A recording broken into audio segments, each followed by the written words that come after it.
Hare Krishna friends and welcome to part 7 of Exporters Q&A series। जैसा कि दोस्तों आप जानते हो कि ये सीरीज हमने खास करके उन लोगों के लिए बनाई है जो स्टार्टअप है, जिनको पता नहीं चल रहा है कि आगे क्या क्या चैलेंजेस आ सकती है। इसलिए यहाँ पर हमने खास करके जो एक्सपोर्टर्स के क्वेश्चन आए हैं जो थोड़े एडवांस लेवल के हैं वो यहाँ पर पुटअप करने की कोशिश किया गया है ताकि स्टार्टअप्स को मदद मिले और वो अपने बिजनेस और लाइफ में आगे बढ़ पाए।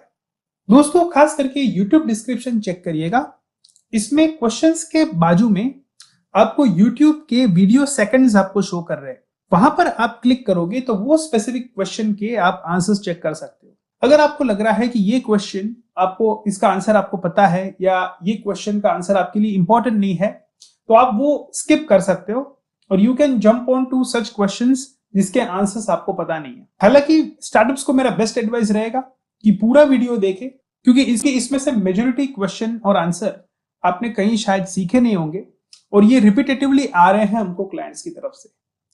सो ये हमने यहाँ पर पुटअप करने का कोशिश किया गया है। इसके बाद भी आपको काफी क्वेश्चन आ सकते हैं तो आप हमको पर्सनली कंसल्ट कर सकते हैं, हम आपको गाइड करेंगे। आप हमारी वेबसाइट है baraiOverseas.com, आप गूगल सर्च कर सकते हैं बाराई ओवरसीज। उस वेबसाइट में सर्विसेज पेज में जाके गूगल फॉर्म फिलअप कर सकते हैं। तो चलिए दोस्तों बिना टाइम वेस्ट किए सीधा शुरू करते हैं।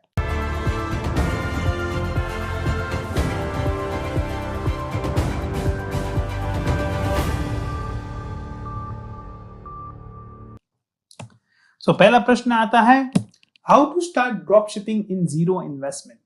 देखिए दोस्तों, ड्रॉप शिपिंग के रिगार्डिंग हमने काफी वीडियोस बनाए हुए हैं, प्लस काफी यूट्यूब में भी वीडियो अवेलेबल है, आप उसमें चेकआउट कर सकते हो। हालांकि यहाँ पर दोस्तों मैं कुछ आपको मोर इन्फॉर्मेशन देना चाहूंगा जो नॉर्मली आपको अवेलेबल नहीं होती है। खासकर यहाँ पर ऐसे प्रश्न आए हैं कि हमको जीरो इन्वेस्टमेंट में शुरू करना है, क्योंकि अगर आप नॉर्मली ड्रॉप शिपिंग शुरू करते हो तो बेस्ट इसके लिए शॉपिफाई स्टोर होता है और शॉपिफाई स्टोर में भी आप अगर उसमें प्रॉपरली एग्जीक्यूशन करते हो तो नॉर्मली आपके 50,000 या एटलीस्ट 25,000 के प्लस कॉस्ट हो ही जाते हैं। तो ऐसा एकदम से नहीं होता कि zero investment, you need some sort of investment ताकि आप अच्छे से अपना ड्रॉप शिपिंग मॉडल एग्जीक्यूट कर सको और इसको आगे अच्छी तरीके से प्रमोट भी करना पड़ता है। ऐसे डायरेक्ट ऑर्डर्स आने शुरू नहीं होते, ठीक है। लेकिन फिर भी अगर आपको एकदम से नो बजट में करना है, आप खुद के डोमेन से भी नहीं करना चाहते, आप डायरेक्टली जो फेमस वेबसाइट है जैसे इट्सी है, ईबे है, उसमें सेल करना चाहते हैं, तो आप कैसे कर सकते हो ये यहाँ पर आप समझिए।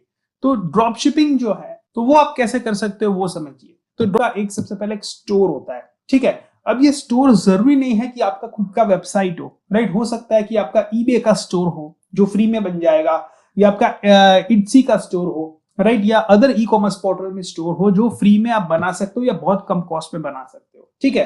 तो जैसे अमेज़न में भी लोगों के स्टोर होते हैं, ऐसे ही ईबे इट्सी में हो सकते हैं। तो क्या होता है, तो बायर जो है क्या है कि आपके ईबे स्टोर में ऑर्डर प्लेस करेगा। अब यहां पर आप करोगे क्या कि आप जो है वो दूसरे ईबे के सेलर को आप ऑर्डर प्लेस करोगे। तो ये चीज को थोड़ा आप समझिए कि जैसे मान के चलिए कि एक आपको ट्रेंडिंग प्रोडक्ट मिला ईबे में कि ये बहुत अच्छा चल रहा है, ठीक है। तो आप करोगे क्या कि आप उस प्रोडक्ट के केवल फोटोग्राफ्स उस तरीके का बनाने का कोशिश करोगे, अच्छे कैची फोटोग्राफ, और वो आप अपने अकाउंट में डालोगे। हालांकि प्रोडक्ट आपके पास नहीं है, ठीक है। ड्रॉप शिपिंग का मॉडल ही यही है कि आप इन्वेंट्री आपके पास नहीं होती, जब ऑर्डर आता है तब आप इन्वेंट्री लेने जाते हो, या ऑर्डर प्लेस करते हो सप्लायर को।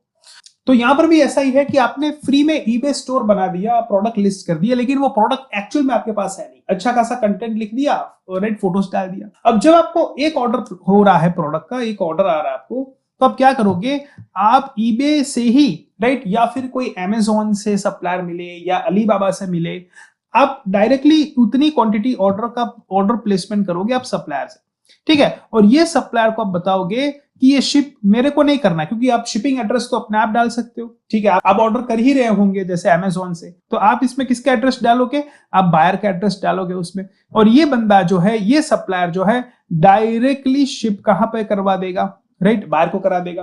तो यहां से पेमेंट आपने ले लिया, ये पेमेंट आपने इसको दे दिया और डायरेक्टली शिप यहां पर आपने करा दिया। ठीक है, तो ड्रॉप शिपिंग का मतलब ये नहीं है कि आप जो है बड़ी कंपनी के साथ बड़ा एफिलिएशन करें, राइट, ऐसा जरूरी नहीं है। आप चेकआउट कर सकते हो कि कौन से ई कॉमर्स में अच्छे प्रोडक्ट्स चल रहे हैं। ठीक है, कोई प्रोडक्ट $100 में बिक रहा है तो फॉरेन में वेयरहाउसिंग में प्रोडक्ट्स डालना, एक बल्क में डालना थोड़ा एक्सपेंसिव हो सकता है स्टार्टअप के लिए। तो इससे बेहतर आप क्या कर सकते हो, आप स्टोर को सर्व कर सकते हो और उसमें से जो यूएस के सप्लायर है, यानी कि इन शॉर्ट कहने का मतलब ये है कि सप्लायर भले कहीं पर भी हो लेकिन जो यूएस में डिलीवरी 1-2 दिन में दे सकते हैं। इसका मतलब क्या है कि वो प्रोडक्ट यूएस में ही पड़ा है, ठीक है, यूएस में कई वेयरहाउस में। तो आप क्या कर सकते हो, ऐसे सप्लायर ढूंढ के अच्छे लिस्ट आप क्रिएट कर सकते हो कि ये सप्लायर से प्रोडक्ट लिया जा सकता है। और आप कर क्या सकते हो कि अगर ये सप्लायर जो है वो $100 में सेल कर रहे हैं, ठीक है, तो वही प्रोडक्ट आप जो है वो इनिशियली थोड़े कम प्राइस में सेल कर सकते हो। ठीक है, यानी कि आप जो है $95 या $99 इनिशियली प्राइस रख सकते। तो क्या है कि ये बायर आपसे लेगा, हालांकि हम प्रोडक्ट इनका ही देंगे, ठीक है, लेकिन हमारे थ्रू जाए ये जरूरी है। तो ये स्ट्रेटेजी कौन यूज करते हैं, बड़े बड़े पेमेंट गेटवे यूज करते हैं, राइट। पेमेंट गेटवे क्या करते हैं, इनिशियली बहुत डिस्काउंट दे देते हैं, इनिशियली बहुत ज्यादा कैशबैक दे देते हैं। तो ये स्ट्रेटेजी आप अपना सकते हो और आप इसके रिटर्न में क्या कर सकते हो, इसके रिटर्न में बायर को बोल सकते हो मेरे को अच्छा रिव्यू दो, ठीक है, मैं आपको थोड़ा डिस्काउंट दे रहा हूं, राइट। और जब भी आपका स्टोर जो है वो ग्रो हो जाता है तो आप सप्लायर चेंज कर सकते हो। आप रिटेलिंग बाइंग के बदले आप होलसेलिंग बाइंग कर सकते हो। इनिशियली हो सकता है कि आप Amazon से परचेस कर रहे हो, वही आपका परचेस जो है अलीबाबा से हो जाता है। फिर जो है आप स्टेबल ज्यादा बन जाते हो तो आप तो थोड़ा आपका बल्क शिपमेंट फुलफिलमेंट सेंटर्स यानी कि फॉरेन के वेयरहाउस में भी आप रखवा सकते हो और आपका ई कॉमर्स स्टोर ग्रो कर सकते हो। तो एकदम से लोगों को बिल्कुल जीरो इन्वेस्टमेंट में शुरू करना है, जो केवल टेस्ट करना है कि मैं फॉरेन में अच्छा सेल कर सकता हूं कि नहीं, राइट, मेरे को ऑर्डर्स आ सकते हैं कि नहीं, मैं फेसबुक में अच्छा मार्केटिंग कर सकता हूं कि नहीं। तो उनको क्या करना चाहिए, उनको क्या है, जो बड़े अच्छे ई कॉमर्स वेबसाइट है उसमें सर्व करना चाहिए जो प्रोडक्ट्स अच्छे खासे चल रहे हो, उसके जैसा प्रोडक्ट्स जो है, खास करके जिसमें ब्रांड क्वेरी ना हो, जिसमें इतना बड़ा ब्रांड इंपैक्ट ना हो। बहुत सारे प्रोडक्ट्स है जैसे टॉवेल है, हैंडकरचीफ है, देयर आर सो मेनी जिसमें ब्रांड क्वेरी नहीं है। तो ऐसे प्रोडक्ट्स आप यहाँ पर लिस्ट आउट कर सकते हो और डेफिनेटली इसका आप जब प्रमोशन करते हो तो बायर्स आपको मिलते हैं। देखिए इसमें आपको और भी क्वेश्चन हो सकते हैं related to taxation and GST. Drop shipping का जीएसटी का बारे में मैंने जीएसटी कोर्स सीरीज में बताया हुआ है, तो आप प्लेलिस्ट में खास जाकर चेक करें, ठीक है। और भी इसमें और डिटेल क्वेश्चन हो सकते हैं related to the documentation, formality and stuff, तो आप मुझे पर्सनली कंसल्ट कर सकते हैं and I will be trying my best to solve all your queries. अब दोस्तों फर्दर क्वेश्चन आता है, why online payment getting stuck or getting on hold by payment gateways in export import business? क्यों ऐसा होता है कि हमारे ऑनलाइन पेमेंट जो है गेटवे स्टॉप कर देता है? ज्यादातर क्या, कौन से ऑनलाइन पेमेंट सबसे फेमस चल रहा है आजकल के जमाने में? सबसे टॉप आ रहा है पेपाल, फिर स्ट्राइप चल रहा है, फिर रेजर पे भी अभी काफी फेमस हो गया है। तो लोग क्या है कि वो ऑनलाइन गेटवेज रखते हैं और बायर को भी अच्छा है कि they can pay online, right, और इंटरनेशनल भी यूज किए जाते हैं। लेकिन प्रॉब्लम क्या होता है कि कुछ ट्रांजैक्शंस के बाद वो पेमेंट गेटवे पैसे होल्ड कर देता है। उसका रीजन क्या? उसका मुख्य रीजन दोस्तों ये होता है कि हमारे वेबसाइट्स में अच्छी ढंग की पॉलिसीज नहीं होती। इनफैक्ट मैं कहूं कि मेजॉरिटी एक्सपोर्टर्स के वेबसाइट में पॉलिसी ही नहीं है, ठीक है। तो अगर खास करके आप ऑनलाइन पेमेंट ले रहे हो तो बहुत ही जरूरी है कि आपके वेबसाइट में ढंग की पॉलिसीज हो, और अभी ये लोकल में भी जरूरी है। अगर आप ठीक से पेमेंट गेटवे इंटीग्रेट करोगे अपने वेबसाइट में तो पॉलिसीज बहुत जरूरी है। हालांकि काफी कंसल्टेंट आपको ये भी बताएंगे कि ऑनलाइन पेमेंट लो ही नहीं, आप बेटर ये है कि आप बैंक से पैसा लो। लेकिन छोटे छोटे शिपमेंट्स के लिए, सैंपल्स के लिए, ई कॉमर्स के लिए अगर हम ऑनलाइन पेमेंट लेने का मना कर देंगे तो पूरा चांसेस है कि बायर आपको ऑर्डर नहीं देगा, ठीक है। तो आपको जमाने के साथ चलना पड़ेगा, आपको ऑनलाइन पेमेंट गेटवे का सिस्टम समझना पड़ेगा।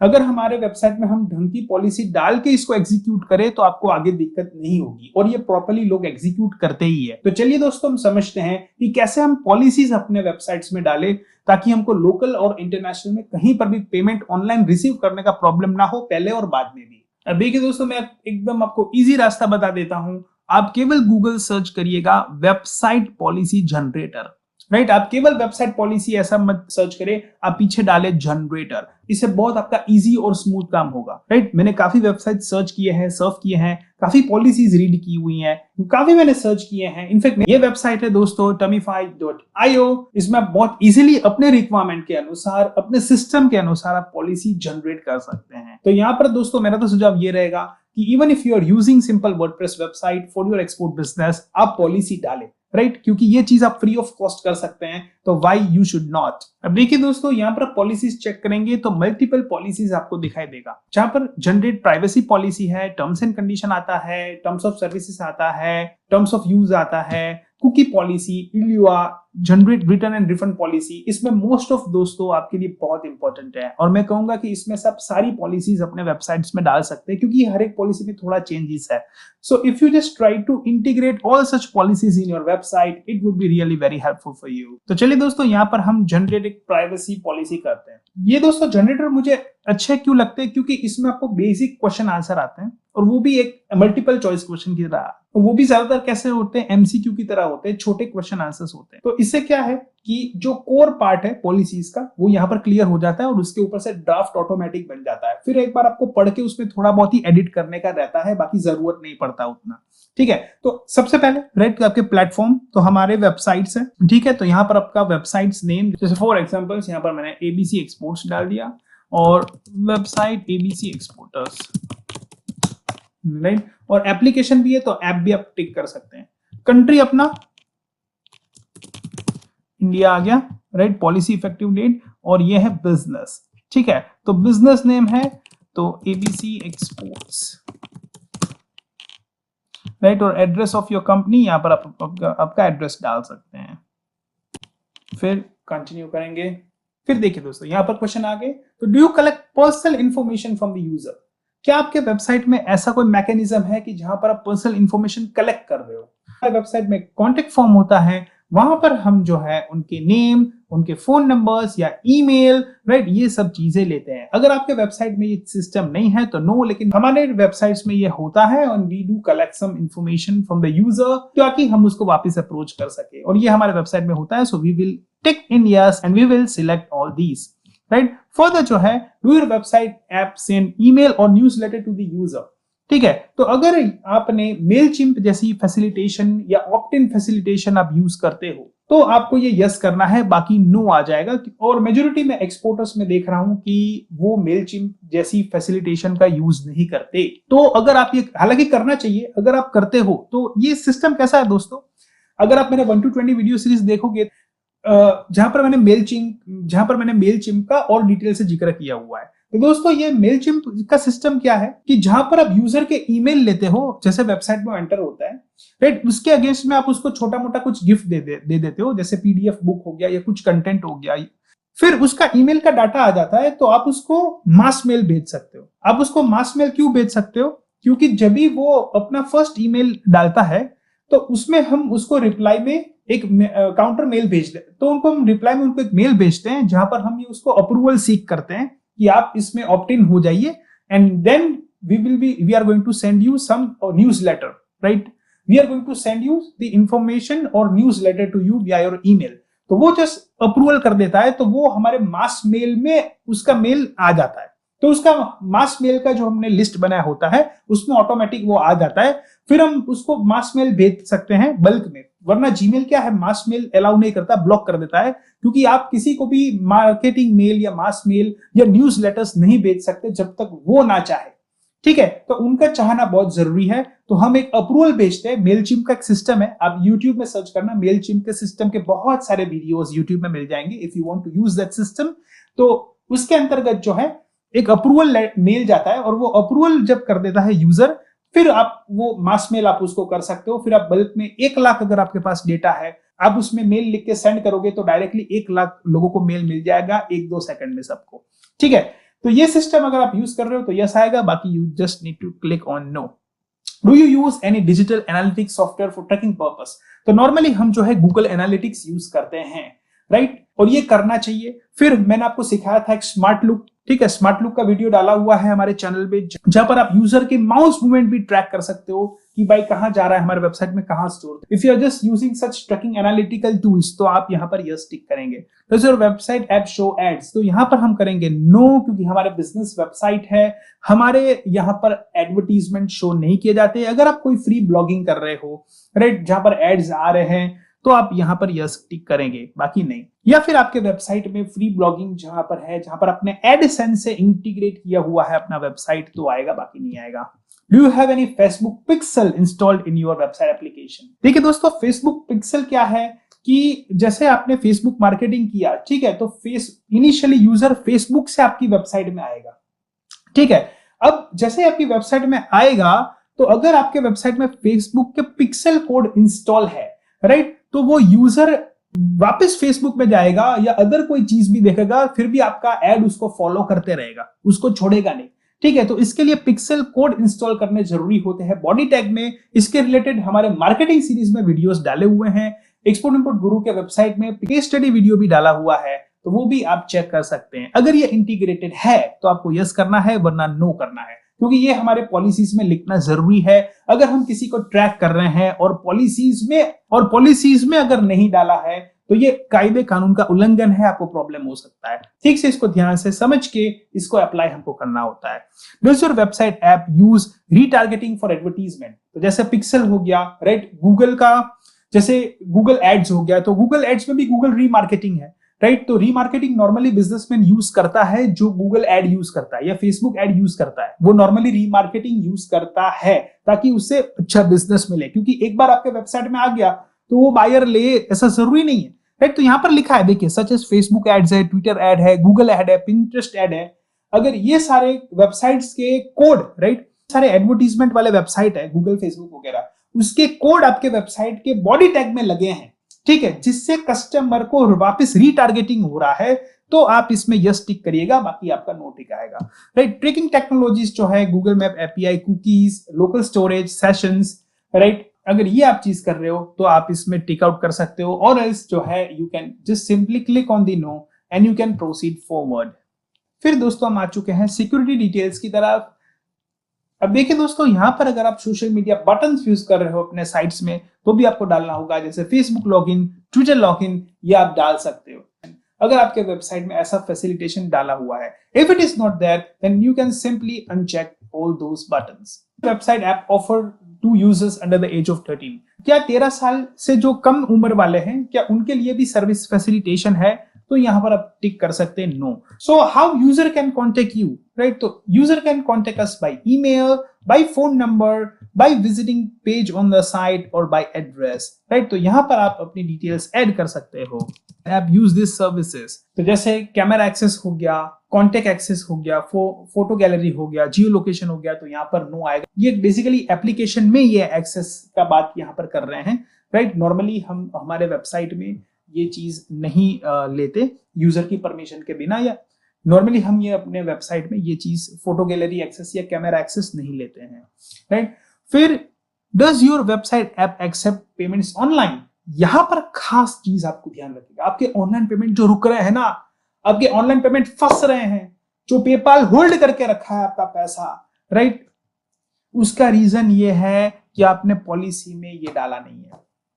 Yes, user can make purchase or complete a payment on our website app. ये मोस्ट इंपॉर्टेंट है पॉलिसी का पार्ट। इसको मार्क कर लो, इसको मार्क कर लो, इसको हाईलाइट कर लो, right? How do you charge your clients? Like one time payment, recurring payment, one time and recurring.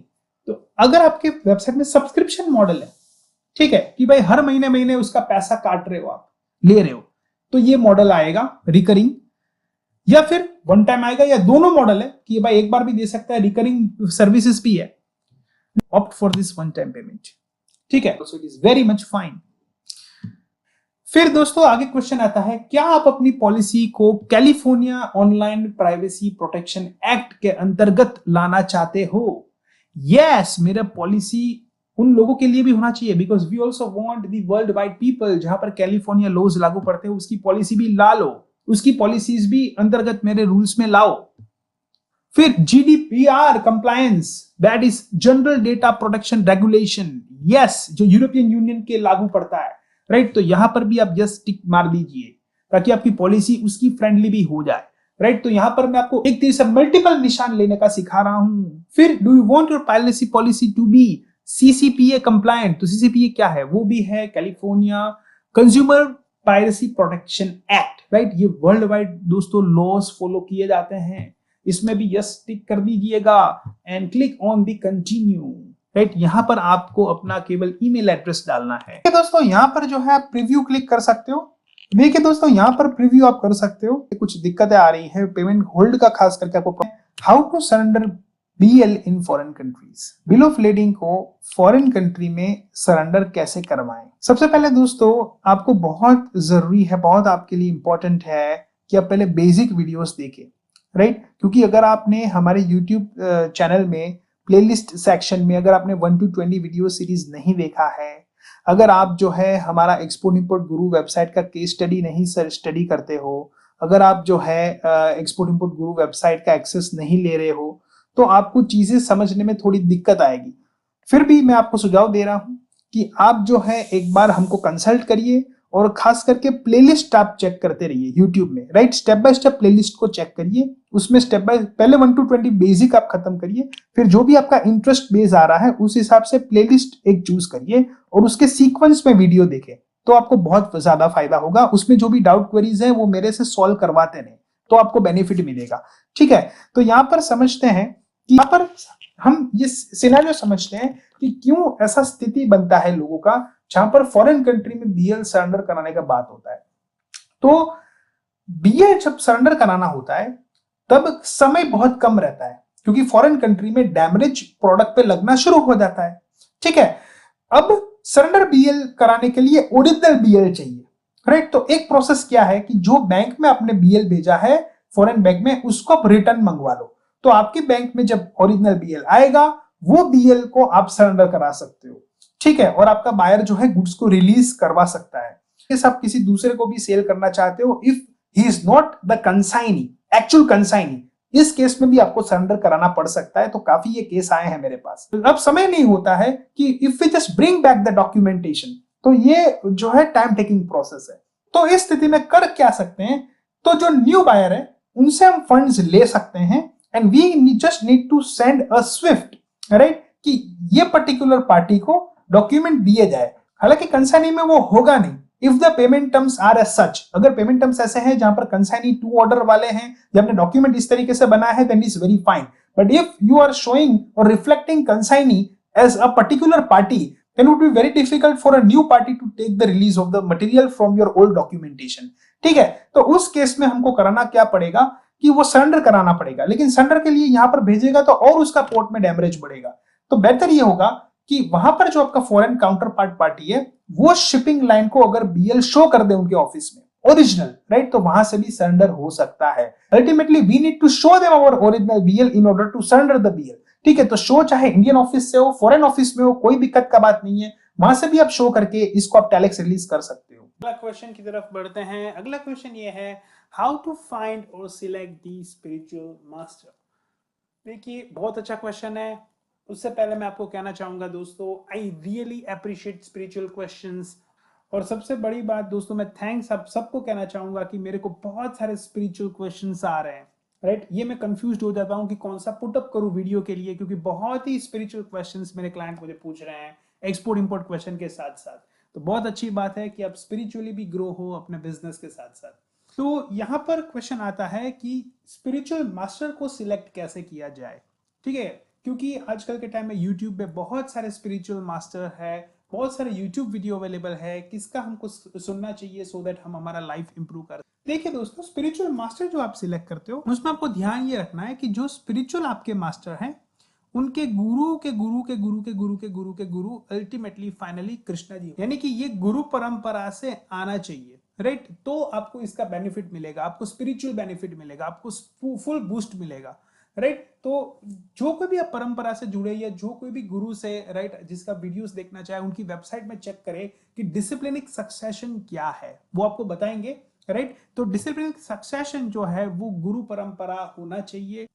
उनके टॉप के गुरु जो है वो कृष्णा जी होना चाहिए, और वहां से जो परंपरा से आपको नॉलेज मिलेगा तो आपको ट्रू प्योर नॉलेज मिलेगा। ठीक है, अब देखिए दोस्तों, काफी मुझे लोग ये भी क्वेश्चन पूछते हैं कि प्रभुपाद जी के बाद कौन है गुरु। ठीक है, क्योंकि आप जब भी इस्कॉन की किताबें लेंगे या डिसिप्लिनिक सक्सेशन देखेंगे तो उसमें फाइनल आचार्य प्रभुपाद जी है, जो 1977 में चले गए। हालांकि हमको ऐसे नहीं कहना चाहिए चले गए हैं, क्योंकि प्रभुपाद जी ने कहा है कि मैं मेरे बुक्स के माध्यम से अभी भी जीवित हूँ। राइट, प्रभुपाद जी जीवित हैं अपने बुक्स के माध्यम से। ठीक है, फिर भी लेकिन लोगों का क्वेश्चन आता है कि प्रभुपाद जी के जाने के बाद प्रभुपाद जी ने किनको गुरु बनाया, क्योंकि सभी लोग जो है राइट वो फाइनली एंडोर्समेंट दे के गए हैं कि आप जो है आगे ये परंपरा को संभालेंगे, इसको कैरी फॉरवर्ड करेंगे। आपने देखा होगा बहुत सारे संप्रदाय है जिसमें गुरु जो है फाइनल जाने से पहले उनके जो सीनियर मोस्ट डिवोटी है, जो उनको लगता है कि ये मोस्ट केपेबल है, उनको वो आशीर्वाद देते हैं कि अब आप जो है आगे परंपरा को बढ़ाएंगे। राइट, आप जो है आगे लोगों को नॉलेज देंगे, परंपरा को बढ़ाएंगे। इसी तरीके से प्रभुपाद जी भी चाहते थे कि वो भी आगे किसी को दीक्षा गुरु बनाए। अब देखिए दोस्तों, स्पिरिचुअल मास्टर को आप 3 कैटेगरी में डिवाइड कर सकते हो। सबसे पहला आता है टॉप लेवल पे दीक्षा गुरु आते हैं। राइट, फिर आता है शिक्षा गुरु और फिर आता है पथ दर्शक गुरु। देखिए दोस्तों, दीक्षा गुरु इतने पावरफुल होते हैं कि ये जो कहते हैं वो हमको करना होता है, और ये जो कहते हैं ये होता है। ये फ्यूचर प्रेडिक्शन आपके लाइफ में दे सकते हैं। राइट, ये अगर वो दीक्षा गुरु सही है तो वो जैसे कहेंगे ऐसा होगा। अगर उन्होंने आपको आशीर्वाद दे दिया कि you are going to make a lot of money, right, आपका बिजनेस का प्रोग्रेस होगा ही होगा, तो उनके पावर्स इतने होते हैं कि चाहे जैसे भी हो, राइट, आप उस लेवल पे पहुंच जाओगे जहां पर दीक्षा गुरु आपको देखना चाहते हैं।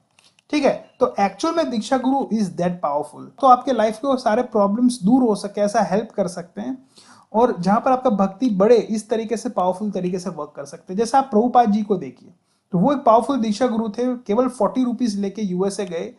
राइट, इंडिया का कोई नाम नहीं था इस्कॉन। फॉरेन कंट्री में वो रजिस्टर कराया अपना ऑर्गेनाइजेशन। ठीक है, और वहां से इतना फैलाव हुआ। राइट, क्योंकि आप खुद देखिए दोस्तों, एक स्पिरिचुअल बिजनेस वो भी फॉरेन में शुरू करना। प्रभुपाद जी कहते थे कि आई am in the business of Krishna consciousness. Right, मैंने इतना करोड़ों का टर्नओवर कर दिया, आप करके बताओ। राइट, स्पिरिचुअलिटी में इंडिया से फेमस होके जाना, राइट, ये एक बात हो गया।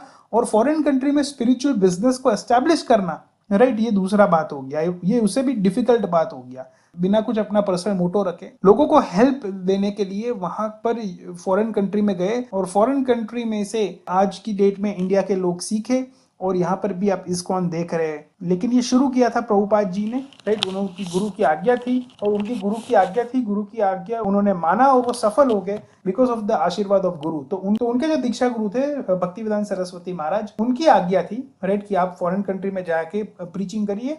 राइट, और उन्होंने उनकी आज्ञा मानी और सक्सेसफुल बने। तो कहने का मतलब क्या है कि दीक्षा गुरु जो आपको बताते हैं वो फॉलो अप करते हो तो you will be getting the benefit. ठीक है, क्योंकि वो बहुत पावरफुल लेवल पे होते हैं स्पिरिचुअल स्टेज में।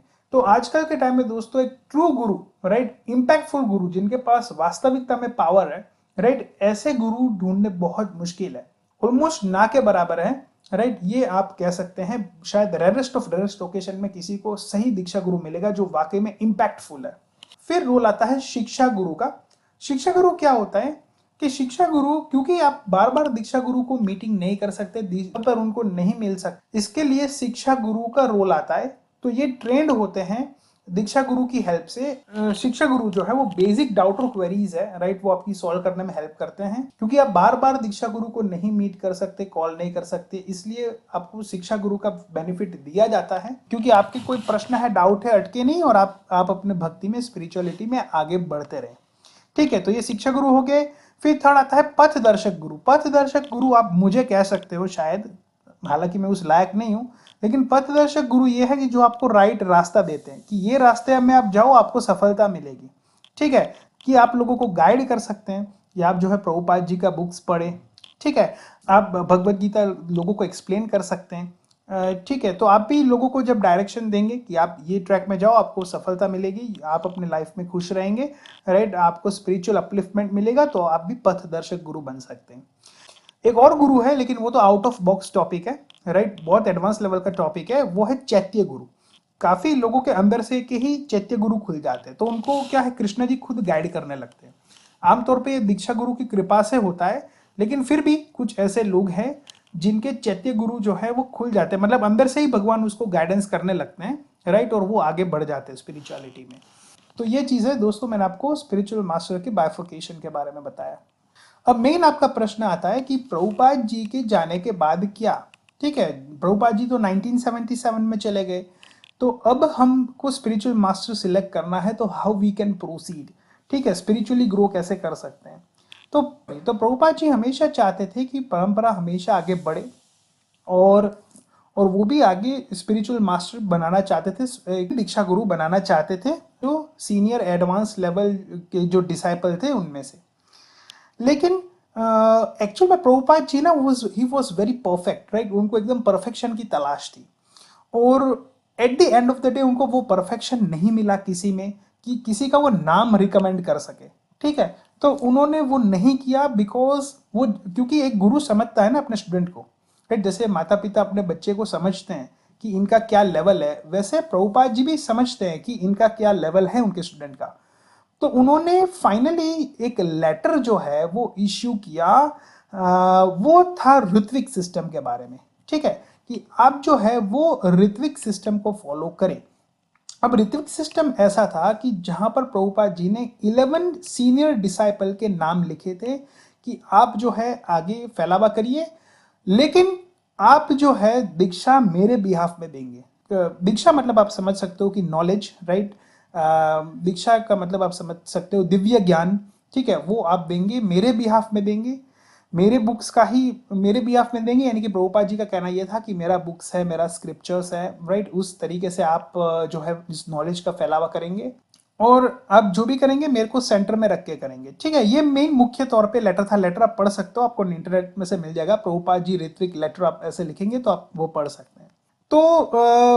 तो जब प्रभुपाद जी गए, राइट, अब जो है प्रभुपाद जी ने साथ में एक और लेटर भी लिखा था, और प्रभुपाद जी ने साथ में कुछ उसी ड्यूरेशन में एक और लेटर लिखा था, जहां पर प्रभुपाद जी ने कहा था कि जो जीबीसी है, governing council body of ISKCON, right, मतलब एक टॉप लेवल का बॉडी है जो इस्कॉन को मैनेज करता है, क्योंकि इस्कॉन वर्ल्ड वाइड इतना फैल चुका है, आज 600 से ज्यादा उनके टेम्पल है। उस वक्त भी प्रभुपाद जी जब यूएस में थे, तभी भी जो जीबीसी बॉडी चलाया करते थे वो टॉप लेवल के स्टूडेंट्स थे, जैसे हार्वर्ड कॉलेज के पास आउट हो गए, ठीक है, ऐसे टॉप जो कॉलेज थे जो अमेरिका के, जो जिसमें एडमिशन लेना आज भी बहुत मुश्किल है, उस टाइम भी बहुत मुश्किल था, उनके बच्चे जो है वो इस्कॉन में आए थे फुल टाइम, वो लोग जीबीसी को चला रहे थे, और आज भी जीबीसी टॉप लेवल के लोग चलाते हैं, जो हर लेवल में मास्टर है इन द बिजनेस, चाहे वकीलात है, लॉयरशिप, हर जगह पे इंटेलेक्चुअली बहुत साउंड लोग हैं, राइट, वो जीबीसी चलाते हैं, और जीबीसी में पूरा वोटिंग सिस्टम है, ऐसा नहीं कि भाई किसी ने कह दिया तो, या ये टीम ने बता दिया तो ऐसा फॉलो होगा।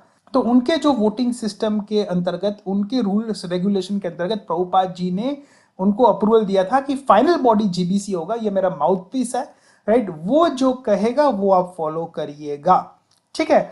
अब जीबीसी में जो प्रभुपाद जी गए, उनके बाद जो मेजोरिटी लोगों का जो निर्णय आया वो यही था कि हमको गुरु परंपरा कंटिन्यू करना चाहिए, क्योंकि लोगों को गुरु का हमेशा रिक्वायरमेंट होता है, कोई उनको गाइडेंस चाहिए, उनके ऊपर कोई होना चाहिए। तो जीबीसी ने गुरु परंपरा को रखना कंटिन्यू समझा और ये कंटिन्यू किया।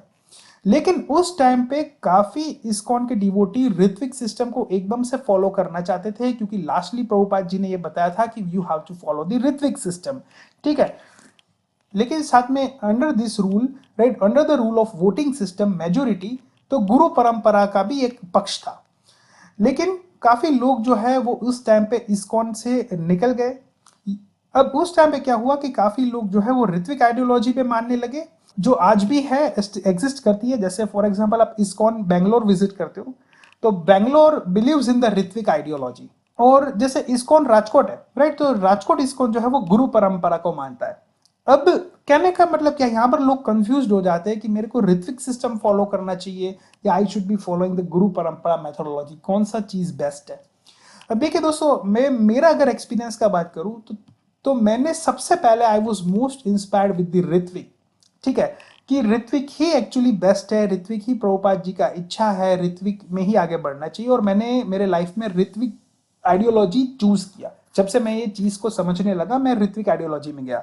तो ऋत्विक आइडियोलॉजी में जैसे इस्कॉन बैंगलोर है, गिव गीता है, गिव गीता यूट्यूब चैनल है, ये सब मैंने चीज फॉलो किया, ठीक है। सबसे ज्यादा आमतौर पे क्या है, यूथ को ज्यादा ऋत्विक आइडियोलॉजी इनिशियली पसंद आएगा। वाई? बिकॉज ऋत्विक आइडियोलॉजी में बहुत सारे आपको ऐसे वीडियोस मिलेंगे जहां पर ट्रोलिंग की जाती है।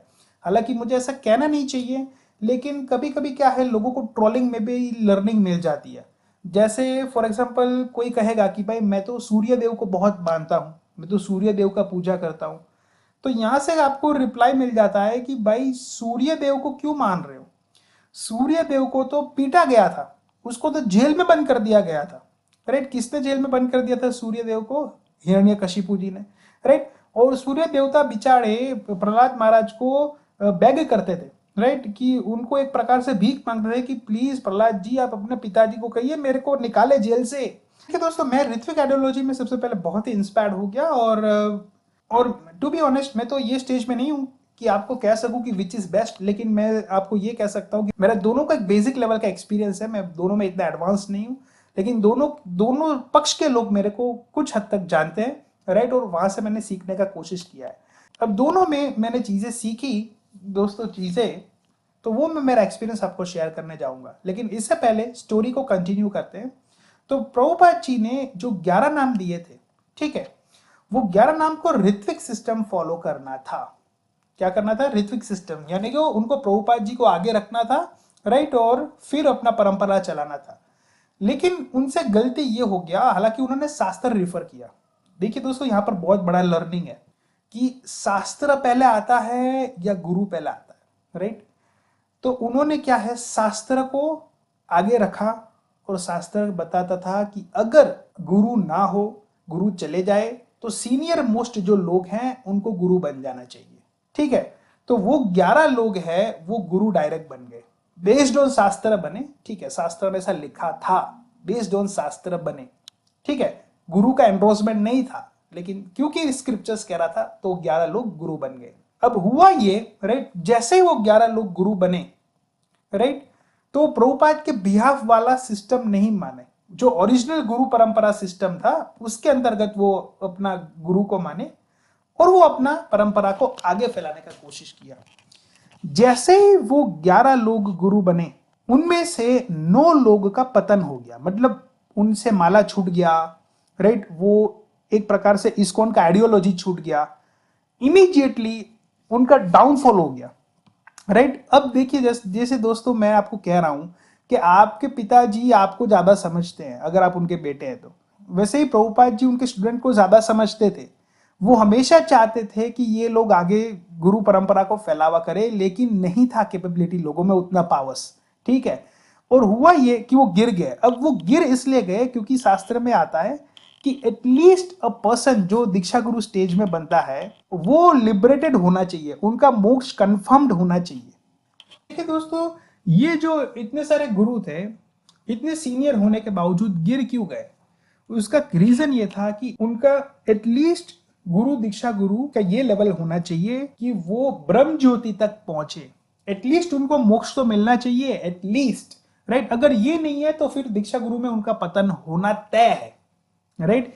तो क्या है कि आपका यहां पर ब्रह्म ज्योति स्टेज होना चाहिए अगर आप दीक्षा गुरु बनने के लायक है या दीक्षा गुरु पद पे बना रहना चाहते हैं।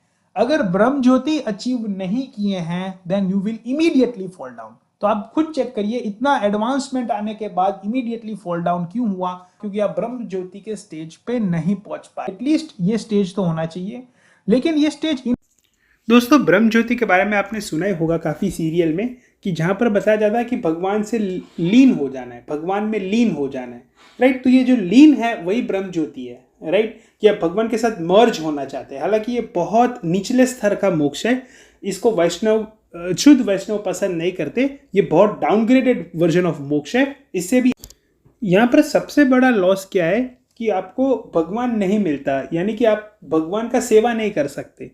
ठीक है, तो जो कोई भी शुद्ध लेवल का भक्त है वो हमेशा चाहेगा कि भगवान का मैं दास बनूं, भगवान का मैं सेवा करूं, भगवान के साथ रहूं, राइट? तो ये चीज़ नहीं होता। वो कभी भी शुद्ध भक्त ये नहीं सोचता कि मैं भगवान में मर्ज हो जाऊं। एक्चुअली क्या होता है, ब्रह्म ज्योति क्या है? ये भगवान से निकला हुआ तेज है, राइट? जो भगवान का जो तेज है, जो प्रकाश है, वही ब्रह्म ज्योति है, राइट? तो ये जो है डाउनग्रेडेड वर्जन ऑफ मोक्ष है, इनको इतना अच्छा नहीं माना गया है हमारे शास्त्र। दोस्तों आपने काफ़ी सीरियल में भी देखा होगा कि कोई दुश्मन को, राक्षस को भगवान मार देते हैं, और क्योंकि भगवान उनको मार देते हैं तो बताया जाता है कि भगवान से मिला हुआ मृत्यु भी बहुत अच्छा है, मोक्ष मिल जाता है। लेकिन उसमें से काफी बार ज्यादा उनको ब्रह्म ज्योति मिलता है, right, not the best level of मोक्ष, राइट। तो ये चीज भी आप समझिएगा। इनफ नहीं है दोस्तों, राइट। हम जब वर्कआउट करते हैं, राइट, हम जब स्पिरिचुअलिटी में आगे बढ़ना चाहते हैं तो ब्रह्म ज्योति में कुछ भी नहीं है। ब्रह्म ज्योति में सिर्फ आप बिजनेस की बात करूं तो नो प्रॉफिट नो लॉस का स्टेज है, ठीक है। लेकिन एक्चुअली आपको कार्य करना अच्छा लगता है, you love talking with each other, ठीक है। तो आपको कार्य करो और उसका को फल भुगतने दुनिया में ना जाना पड़े, उसके लिए होता है वैकुंठ धाम, ठीक है। तो वैकुंठ धाम में यू कैन डू, आपको अच्छा लगता है ना समोसा कचौरी खाना, ठीक है, तो वैकुंठ धाम में आप खा सकते हो और उसका सिंफुल रिएक्शन नहीं लगता, ठीक है। लेकिन ये भी टॉप स्टेज नहीं है, top stage is the Golok Vrindavan. देखिए दोस्तों, कभी मेरे को समय मिलेगा तो मैं डेफिनेटली आपको गोलोक चार्ट डिटेल में एक्सप्लेन करूंगा कि क्या ऊपर चीजें हैं, राइट, तो आपको और इसमें क्लैरिफिकेशन मिल पाएगा। लेकिन ऋत्विक सिस्टम को जब मैंने फॉलो किया, मैं बहुत इंस्पायर था ऋत्विक सिस्टम से कि मेरे को यही लगा कि यही सबसे बेस्ट है, आगे कोई गुरु परंपरा नहीं होना चाहिए, प्रभुपाद जी जैसा कोई हो नहीं सकता and Prabhupada ji is the best. और मैंने बहुत सारे ऋत्विकवादी लोगों के वीडियोस सुना करे, जैसे give Gita was my favourite, right. तो उसमें से मैंने क्या सीखा, क्या इंपैक्ट हुआ मेरे लाइफ में, तो ऑनियन गार्लिक मेरा ऑटोमेटिकली छूट गया। देखिए दोस्तों, जब आप कृष्ण जी को जोड़ते हो तो ऑनियन गार्लिक आपका ऑटोमेटिकली छूट जाता है, ऑटोमेटिकली छूटेगा। आप मेरे को किसी ने नहीं बताया था घर पे वगैरह, लेकिन ये ऑटोमेटिकली ऑनियन गार्लिक है वो इट गोज डाउन। और मेरे को कोई अफसोस नहीं है, मेरे को दुख नहीं है, ठीक है, इट्स वेरी गुड, मुझे ज्यादा अच्छा लग रहा है, राइट। तो ये अच्छा इंपैक्ट लूंगा। सेकंड, वैराग्य उत्पन्न हुआ। मैं ये तो नहीं कह सकता कि हम कंप्लीटली वैरागी, लेकिन वैराग्य का मतलब क्या है कि मेरे को अभी ऐसा चाम नहीं रहा कि भाई चलो पिज्जा खाएं, चलो सैंडविच खाएं, राइट, चलो ये चीज को एंजॉय करें। नो, मतलब I am happy in my self, ठीक है, I am happy in my self. तो मुझे अच्छा वैराग्य से डेवलप हुआ, जहां पर ऐसे अननेसेसरी लस्टफुल डिजायर है, राइट, वो नहीं है। ज्यादा मुझे ऐसा लग रहा है कि मैं मेरे इंद्रियों को अच्छा कंट्रोल कर पा रहा हूं, ऐसा मुझे लग रहा है, राइट। कि जैसे फॉर एग्जांपल शादी में जैसे फॉर एग्जांपल आपको समोसा ऑफर किया जा रहा है या अच्छा डिशेस ऑफर किया जा रहा है, तो फिर भी ऐसा भूख नहीं है, राइट, एक खिचड़ी भी चल जाएगा, राइट। मतलब ऐसा कोई अब ज्यादा ऐसा डिजायर नहीं रहा, मुझे बाहर के एक्सटर्नल चीजें हैं उससे मैं कम डिपेंडेंट रहना चाहता हूँ, राइट। हालांकि मैं ये नहीं कह रहा हूँ कि मैं वेरी एडवांस स्टेज, लेकिन मैं ऋत्विक इंपैक्ट आपको बता रहा हूँ कि मेरे लाइफ में क्या क्या इंपैक्ट्स आ रहे हैं ये चीजों को लेकर। और फर्दर जो है, ये वर्ल्ड को मैं वैकुंठ धाम बनाना चाहता था, राइट। कि ये वर्ल्ड जो है, मेरे को वर्ल्ड ये रखना ही नहीं था, क्योंकि क्यों हम यहाँ पर दुखालयम में आए, इसको दुखों का घर कहा गया है भगवत गीता में, तो क्यों यहाँ पर आए, इसको वैकुंठ धाम बना सकते हैं, तो why not create an Vaikuntha Dham over here. Ritvik के ज्यादा वीडियोस देखने के बाद मेरा माइंड में जो इम्पैक्ट आया, मैं अलग अलग ऋत्विक लोगों के वीडियोस देखता रहता था। मैं सिर्फ, I am not talking about the give Gita YouTube channel और इस्कॉन बैंगलोर, बहुत सारे ऐसे इंडिविजुअल्स भी है जो ऋत्विक फिलोसॉफी में मानते हैं, प्रभुपाद जी को मानते हैं, लेकिन इस्कॉन को नहीं मानते, ठीक है। They believe in Prabhupada ji, they believe in the Prabhupada ji, but they don't believe in ISKCON, ठीक है। तो मैं बहुत ज्यादा जो है ऋत्विकवादी के अलग अलग वीडियोस भी देखता था, राइट, क्योंकि I want to acquire the knowledge कि क्या ये कहना चाहते हैं, शास्त्र में क्या है वो चीज।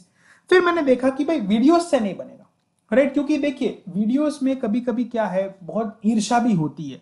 क्योंकि देखिए दोस्तों, कभी कभी मैंने कुछ वीडियोस देखे तो उसमें मुझे बहुत एक दूसरों के प्रति ईर्ष्या कर रहे हैं, अटैक कर रहे हैं, ऐसा लगा।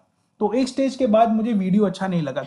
लेकिन ऋत्विक का जो मैंने वीडियोस देखा, राइट, मैं किसी इंडिविजुअल चैनल का या किसी इंडिविजुअल का बात नहीं कर रहा हूं, जो मेरा स्टडी था, हो सकता है कि मैं गलत हूं, लेकिन मेरा स्टडी जो था उसमें से ये मैं आपको पॉजिटिव निकाल के दे रहा हूं ऋत्विक में से, कि वो ये था कि आप अपने आप को दूसरों से कंपेयर करोगे तो आप अपने आप को नीचा नहीं मानोगे, राइट। क्योंकि आजकल के यूथ में क्या होता है, अपने आप को लोग नीचे मानने लगते हैं कि वो मेरे से आगे निकल गया, ये मेरे से आगे निकल गया, मैं तो लाइफ में कुछ नहीं कर पाया, मेरे दोस्त बहुत अच्छे सेट है लाइफ में। अगर ऋत्विक सिस्टम के वीडियोस वो लगातार फॉलो करेगा तो अपने आप को नीचा नहीं मानेगा, राइट, अपने आप को कॉन्फिडेंट मानेगा, लाइफ में जो भी चीजें करेगा कॉन्फिडेंटली करेगा, वो डीमोटिवेशन में नहीं जाएगा। ये सबसे बड़ा प्लस पॉइंट है ऋत्विक एनर्जी का। लेकिन दोस्तों, मेरा ऐसा हैबिट नहीं है, स्वभाव नहीं है कि ज्यादा ट्रोलिंग, वैसे कोई भी लोग, राइट, लगातार ट्रोलिंग सुनता रहेगा तो वो उनको अच्छा नहीं लगेगा। तो मेरा यहां पर ऐसा वीडियोस लगातार मेरे सामने यूट्यूब सजेस्ट कर रहा था कि जहां पर ट्रोलिंग होती हो, देवी देवता का जो है उनके बारे में कुछ बताया जाता है, हालांकि सही बताया जाता था लेकिन शास्त्र के हेल्प से, लेकिन किसी का नेगेटिव क्यों बार बार सुना जाए, राइट? हर एक देवी देवता को डिफेम किया जाए, वो बात ठीक नहीं है। कृष्ण जी के अलावा सबका निंदा किया जाए, वो बात भी सही नहीं है लगा मुझे। और मैं तो लोगों का भी निंदा सुनना पसंद नहीं करता, राइट? तो ये लोग जो है कृष्ण जी को फॉलो नहीं करते तो ये नर्क जाएंगे, ये वो, राइट? ये वो गुरु को फॉलो कर रहे हैं तो उनके लिए नर्क द्वार है। तो ये चीज का आइडियोलॉजी जो है मेरे को पसंद नहीं आ रहा था, और इसके कारण मैंने सोचा कि now I should be shifting to more upgraded version, right? हो सकता है मेरा स्टडी गलत है या मेरा रिसर्च गलत है, राइट? लेकिन I am just sharing my experience so that I can lead you to the right track. कि देखिए आप दोस्तों, trolling is not my habit, right? तो अल्टीमेटली जो है मेरा फिर ऐसा मन हो गया कि भाई प्रभुपाद जी को ही मानना है, प्रभुपाद जी को फॉलो करना है, तो क्यों ना प्रभुपाद जी के बुक्स पढ़ें, राइट? और सारी चीजें इतना फॉलो ना करें। तो प्रभुपाद जी के जो बुक्स है वो मैंने रीड करना शुरू किया, और धीरे धीरे प्रभुपाद जी के सारे बुक्स मैंने कंप्लीट कर दिए। हालांकि रूम कन्वर्सेशन, लेटर्स, लेक्चर्स के जो ट्रांसक्रिप्शन है वो सारा मेरा रीड करना बाकी है। और भी काफी बुक्स है, जैसे चैतन्य मंगल है, मैंने चैतन्य चरितमृत कंप्लीट कर लिया, लेकिन चैतन्य मंगल है, चैतन्य भागवत है, ये सारा रीड करना मेरा बाकी है। लेकिन प्रभुपाद जी के जो इस्कॉन में बुक्स, मेजर इस्कॉन्स में अवेलेबल होते हैं, वो मेरे सारे कंप्लीट हैं। तो आप शायद कह सकते हो कि मेरे 60-70% प्रभुपाद जी के सारे बुक्स कंप्लीट हो चुके हैं। तो प्रभुपाद जी के बुक्स कंप्लीट करने के बाद मेरे को फील आया कि मेरे को इस्कॉन टेम्पल जाना चाहिए। हालांकि मैं कभी कभी इस्कॉन जाता रहता था पेरेंट्स के साथ, फैमिली के साथ, लेकिन इंटरनल हुआ कि I should be visiting ISKCON more frequently, क्योंकि इस्कॉन यहाँ पर राजकोट में था, और बेनिफिट ये था कि वहां पर मैं जाके कुछ कर सकता हूँ, right? I can contribute something, शायद मुझे ऐसा लगा कि मेरे को करना चाहिए। तो सुबह, राइट, जस्ट मॉर्निंग के टाइम पे तकरीबन 6:30 या 7 को मैं इस्कॉन टेम्पल एक दिन पहुंचा राजकोट में, और मैं मेरा रियल इंसिडेंट आपको शेयर करना चाहूंगा। तो इस्कॉन टेम्पल जब मैं गया तो यहाँ पर गुरु परंपरा सिस्टम को फॉलो किया जाता था, ऋत्विक नहीं। और मेरे माइंड पे ऋत्विक को लेके ज्यादा वो चीज था।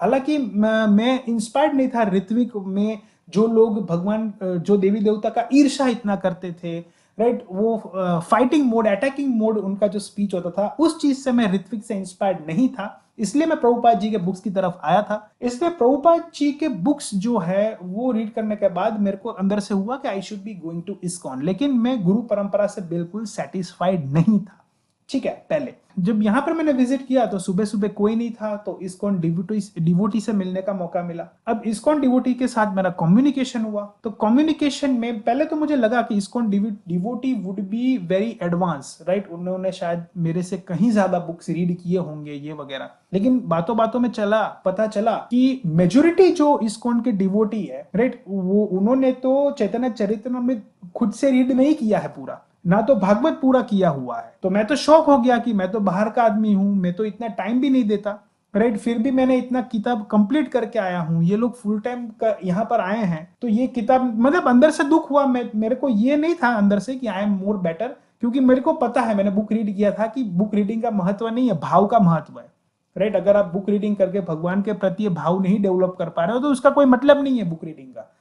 तो ये लोगों का भाव अच्छा था, तो आई वॉज नोइंग कि ये मेरे से काफी एडवांस है, लेकिन अंदर से दुख था कि इनको नॉलेज क्यों नहीं है, ये लोगों को, ये लोग पढ़े क्यों नहीं है। हालांकि बहुत क्वालिफाइड लोग, एक जन was one devotee is there from Pune, from very graduate and was very qualified in his studies. तो मैं यही सोचा कि भाई ये कंप्लीट क्यों नहीं की है अपना पढ़ाई, राइट? और ये इतने सालों से इस्कॉन में है, बुक रीड करना चाहिए उनको। तो हमारा जब कम्युनिकेशन हुआ, राइट, उन्होंने भी मेरे को टेस्ट किया, राइट, एक तरीके से, और मैं वो मेरे से इंस्पायर्ड भी हुए।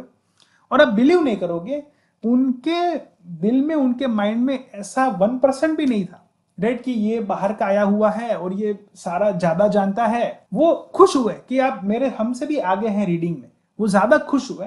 और आप बिलीव नहीं करोगे, वो उनकी किताब, राइट, वो पर्सनल डिवोटी की खुद की किताब थी, प्रभुपाद जी के लेटर्स, इतना मोटा किताब है, वो मेरे लिए लेके आए।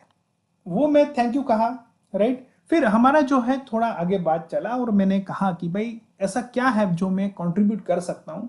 आपने मेरा नॉलेज चेक किया, ठीक है, ऐसा क्या है जो मैं कुछ कंट्रीब्यूट कर सकता हूँ, right, to the ISKCON community. उन्होंने कहा कि देखिए, इस्कॉन का एक नियम है यहाँ पर, ठीक है, कि जो बहुत ज्यादा नॉलेजेबल है, राइट, ये बुक्स वगैरह नॉलेज लेके आया है, सारा पढ़ के आया है, उसके लिए हम दो मुख्य काम रखते हैं।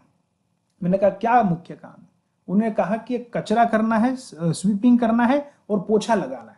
ये सबसे बड़ा काम होता है, ये सबसे टॉप लेवल का काम होता है, ये जो बहुत पढ़े लिखे लोग होते हैं उनके लिए होता है। तो एक सेकंड के लिए it was a kind of a little shock, फिर भी मैंने वो चीज को पॉजिटिवली लिया। उन्होंने समझाया कि देखिए, नॉलेज एक्विजिशन से क्या होता है कि आपका अहंकार बढ़ सकता है, ठीक है। तो आपको अपना अपना नॉलेज के साथ साथ आपके हाथ में झाड़ू होना चाहिए, ठीक है। तो क्या होगा कि आप जो है डाउन टू अर्थ हमेशा रहेंगे और भगवान का अच्छी तरीके से करीब आ पाएंगे, ठीक है। तो उन्होंने कहा कि कल से अगर आप कर सकते हो, राइट, तो आप ये एरिया, राइट, उन्होंने मुझे स्पेसिफिक एरिया दिया, समाधि के पीछे का एरिया है। ये देखिए दोस्तों, ये मंदिर का पीछे का एरिया है जहाँ पर मेरा मुलाकात हुआ था इस्कॉन डिवोटी से, और इन्होंने मुझे सजेस्ट किया था ये एरिया को क्लीन करना है, राइट। ये एरिया क्लीन इतना फ्रीक्वेंटली नहीं हो पा रहा था क्योंकि 25 ही डिवोटीज़ है और उसमें पूरा टेम्पल चल रहा है, तो उनको बहुत ज़रूरत था कि ये एरिया क्लीन हो, और मेरे को ये थोड़ा सा मौका मिला, लेकिन मैं इतना अच्छा नहीं कर पा रहा हूँ। यहाँ पर प्रभुपाद जी आपको मिलते हैं, राइट, इस्कॉन के फाउंडर आचार्य हैं, राइट। उनके गुरु यहाँ पर आपको देख सकते हैं, जो भक्ति वेदांत सरस्वती महाराज है। और उन्होंने सबको बता दिया था कि मेरा तेजस्वी स्टूडेंट आएगा जो वर्ल्ड फेमस हो जाएगा। प्रभुपाद जी का भविष्यवाणी पहले से ही सबको बता दिए थे। और ये 5 तत्व हैं। ये 5 अब अगर ऑथेंटिक भगवत गीता लेंगे तो 5 तत्व का फोटो आपको मिलेगा भगवत गीता में फ्रंट में। और ये 5 तत्व और कोई नहीं है, चैतन्य महाप्रभु जी स्वयं कृष्ण जी है। ये आए थे हमको भक्ति सिखाने, राइट। इनके बाजू में नित्यानंदा जी है जो बलराम जी है। फिर ये अद्वैताचार्य है जो कॉम्बिनेशन ऑफ शिव जी और महाविष्णु है। फिर ये गदाधर पंडित है, ये स्वयं राधा रानी जी हैं जो कभी भी चैतन्य महाप्रभु जी का साथ नहीं छोड़े और हमेशा उनको गाइड किए। प्रचार सारा चैतन्य महाप्रभु जी ने किया, लेकिन कभी भी मिस्टेक होता तो गदाधर पंडित यूज्ड टू गाइड।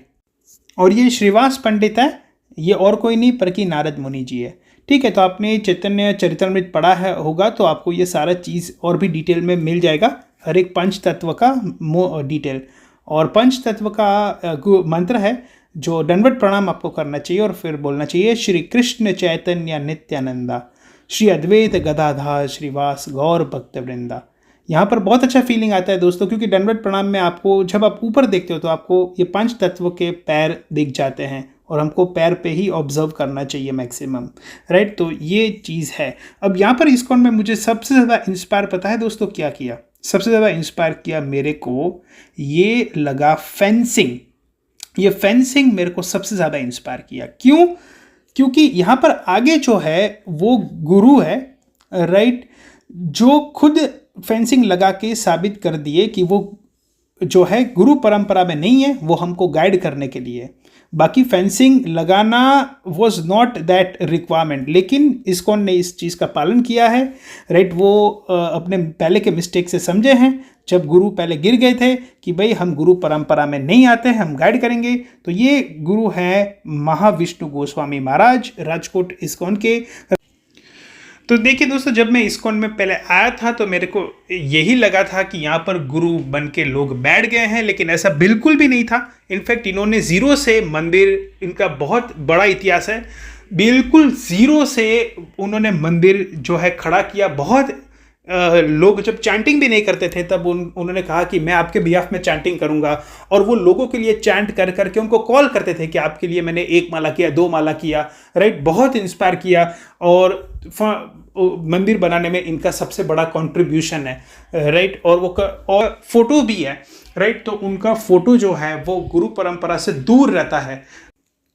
और दोस्तों, मंदिर पूरा का पूरा इन्होंने बनाया था, तो पूरा का पूरा उनके पास अपॉर्चुनिटी था कि वो खुद के ब्रांड नेम से आगे बढ़ते। उनको कोई ज़रूरत नहीं था दूसरों इस्कॉन का ब्रांड नेम रखने का, लेकिन वो इस्कॉन से सीखे थे, मेनली प्रभुपाद जी से सीखे थे, उनकी लर्निंग से सीखे थे। तो अपने गुरु को कभी भूले नहीं, राइट। वो बाहर रहे, पीछे रहे, राइट, और उन्होंने हमेशा प्रभुपाद जी को आगे रखा।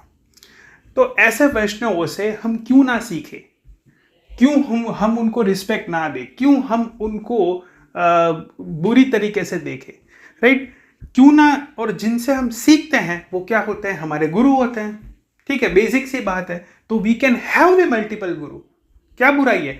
तो ये गुरु रख लिया तो ये गुरु का नहीं मानना है, ये ईर्ष्या, ऐसा नहीं होना चाहिए। We should learn, we should be having the learning attitude, then and then only we can grow.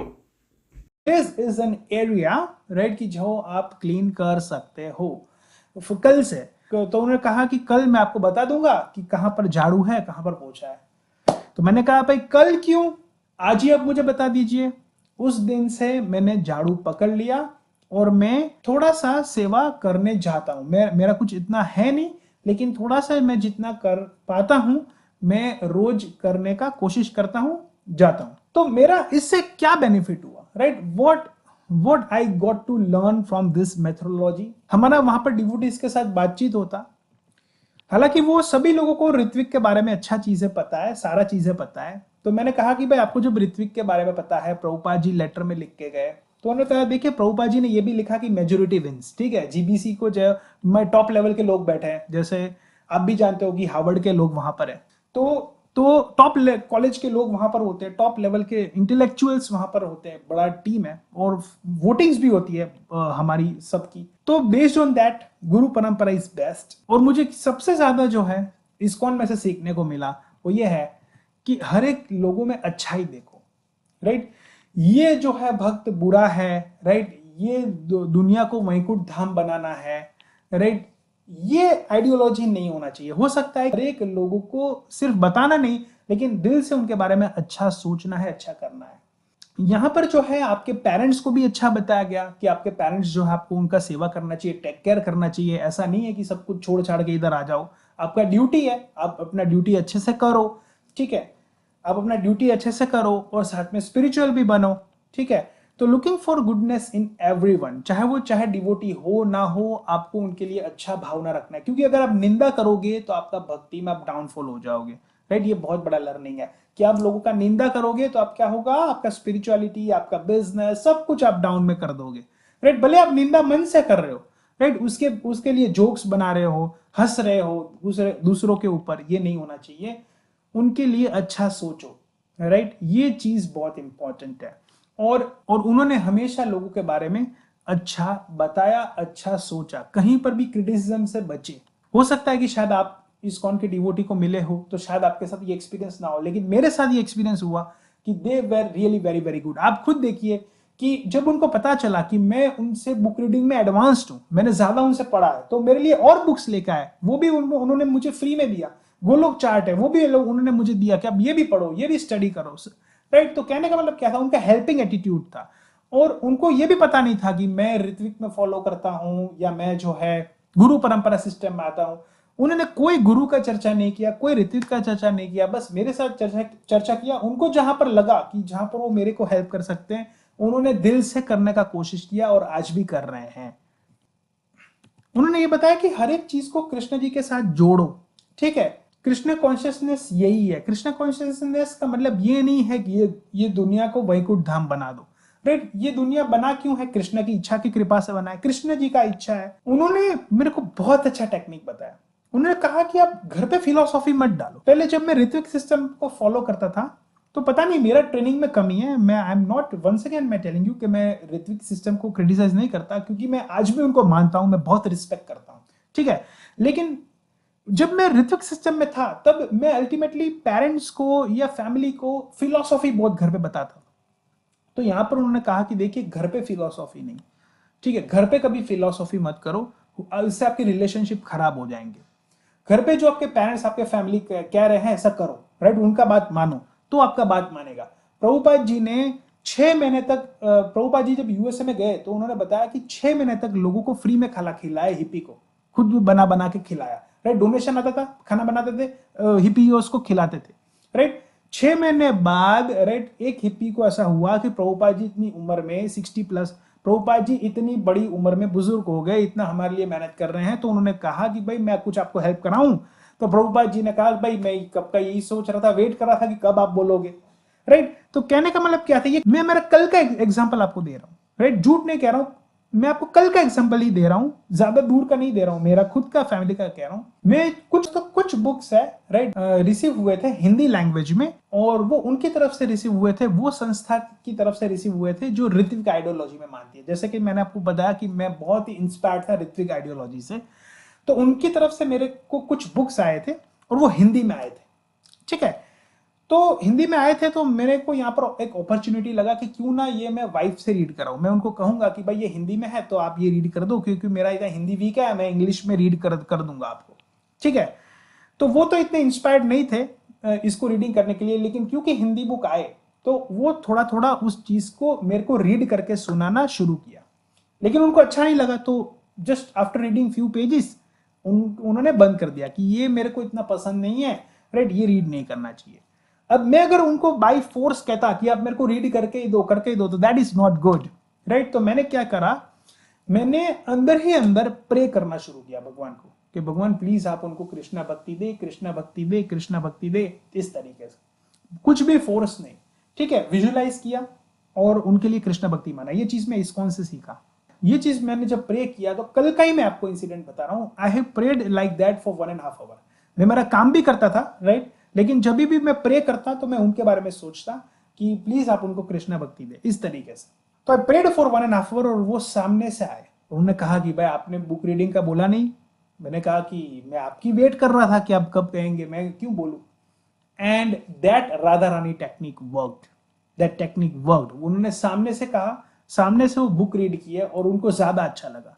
If you want your family to become Krishna consciousness, तो आपको करना क्या पड़ेगा कि आपको प्रे करना पड़ेगा। आप भगवान को प्रे करिए कि प्लीज भगवान मैं आपको प्रे करना चाहता हूं, आप मेरा भक्ति बढ़ाइए, मेरे को अवसर दीजिए, मौका दीजिए, स्पेस बनाइए, and God is going to take care of it.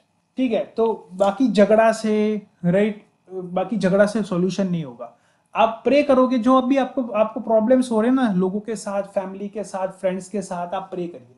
अब उनके लिए प्रे करिए, चाहे उन्होंने आपको कुछ बुरा बोल भी दिया है तो आप उनके लिए प्रे करिए कि इनका कृष्ण भक्ति बढ़े, and you will see the magic right. उनके परिवर्तन में, हाव भाव में चेंज होगा। जब उनमें कृष्ण कॉन्शियसनेस आएगा, जब उनका ऑटोमेटिकली बदलाव आएगा, सारी चीजों में बदलाव आएगा, और that you will see that change. This is my learning from it.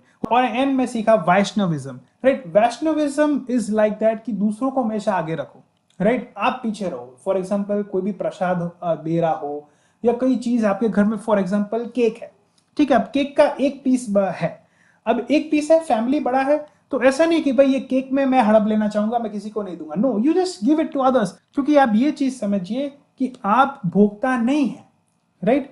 भोक्ता कौन है? कृष्ण जी है। आप जो है अपने आप में दास भावना डेवलप करिए। अगर आप दास भावना डेवलप कर लोगे तो आप अपने बिजनेस लाइफ में हर जगह पे सक्सेसफुल होंगे। ओनरशिप भावना आप में डेवलप हो गई, वहीं से आपका खत्म हो गया। ठीक है, तो अगर आप ओनर भी है अपने घर के, अपने एरिया के, अपने बिजनेस के, अपने लाइफ के, फिर भी आप, मैं कहूंगा कि आप ये चीज को समझिए कि आप ओनर नहीं है, आप दास है। जितना दास भावना डेवलप करेंगे आप कस्टमर के प्रति है, लोगों के प्रति है, इतना आपको अच्छा सक्सेस मिलेगा। So that is the spirituality growth have learn. तो मैंने दोनों चीज बताया। मैंने ऋतिक सिस्टम का जो मेरा बेनिफिट मुझे मिला था लाइफ में वो भी बताया, मैंने आपको गुरु परंपरा सिस्टम का भी बेनिफिट बताया। क्या चीज फॉलो करना चाहते हैं, now choice is in your hand. मैंने सारी आपको बेस्ट चीजें बता दी हैं, सारी आपको बेस्ट चीज बता दी है। Now you need to opt for the one which suits best according to you.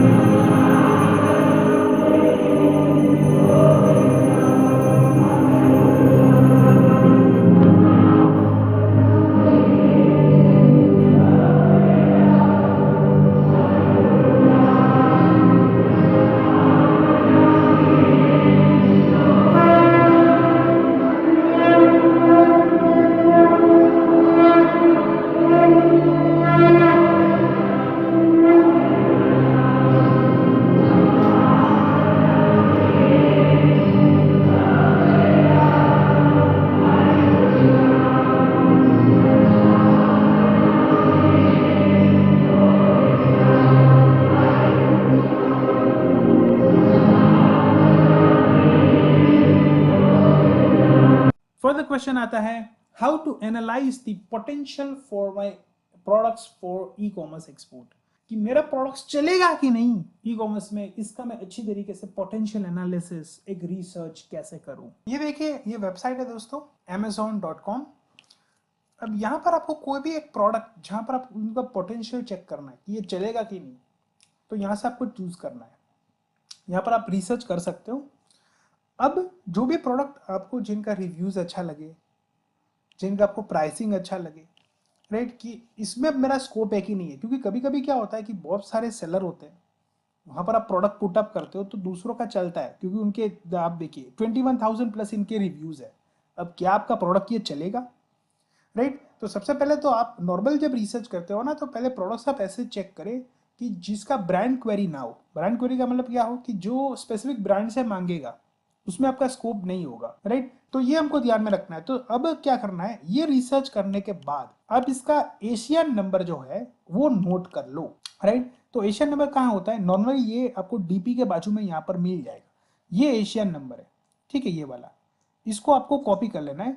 अगर ये आपको समझ में नहीं आ रहा है, नहीं मिल रहा है, तो हीलियम 10 का जो आपका एक्सटेंशन है, उस क्रोम एक्सटेंशन में भी आपको नीचे यहाँ पर मिल जाएगा, देखिए, राइट, यहाँ पर भी नंबर है। तो ये जो है एशियन नंबर है, ये लिंक में यूआरएल में होता ही है ऊपर, इसको आप नोट कर ले, ठीक है। जो प्रोडक्ट का आपका पोटेंशियल चेक आपको करना है, ये कॉपी कर लिया। अब एक ऐप है जिसका नाम है सेलर ऐप, ठीक है, उसमें एक आपको फ्री में अकाउंट बनाना है, और यहाँ पर इस तरीके का ऐसा डैशबोर्ड आएगा।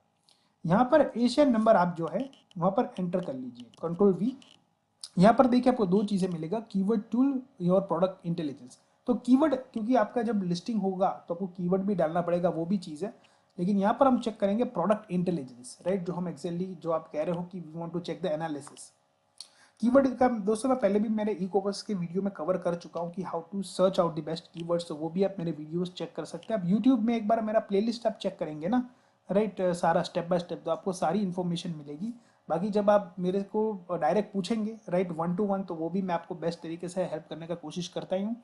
तो देखिए दोस्तों, यहाँ पर अपॉर्चुनिटी स्कोर मुझे मिला हुआ है, दैट इज 62.04, यानी कि इनके चांसेस चलने के कितने हैं, मीडियम से थोड़े ज़्यादा है, मॉडरेट हाई, ठीक है। इसका डिमांड कितना रहेगा, रेवेन्यू पोटेंशियल कैसा रहेगा, कंपटीशन कैसा है, ये सारा फैक्टर दोस्तों चेक करते हैं कि कितने सर्चिस बढ़ रहे हैं, इसके कितने सेल्स बढ़ रहे हैं, राइट। सारा एनालिसिस करके आपको बताते हैं, एक स्कोर निकाल के देते हैं कि ये चलेगा कि नहीं चलेगा, राइट, कितने चांसेस है।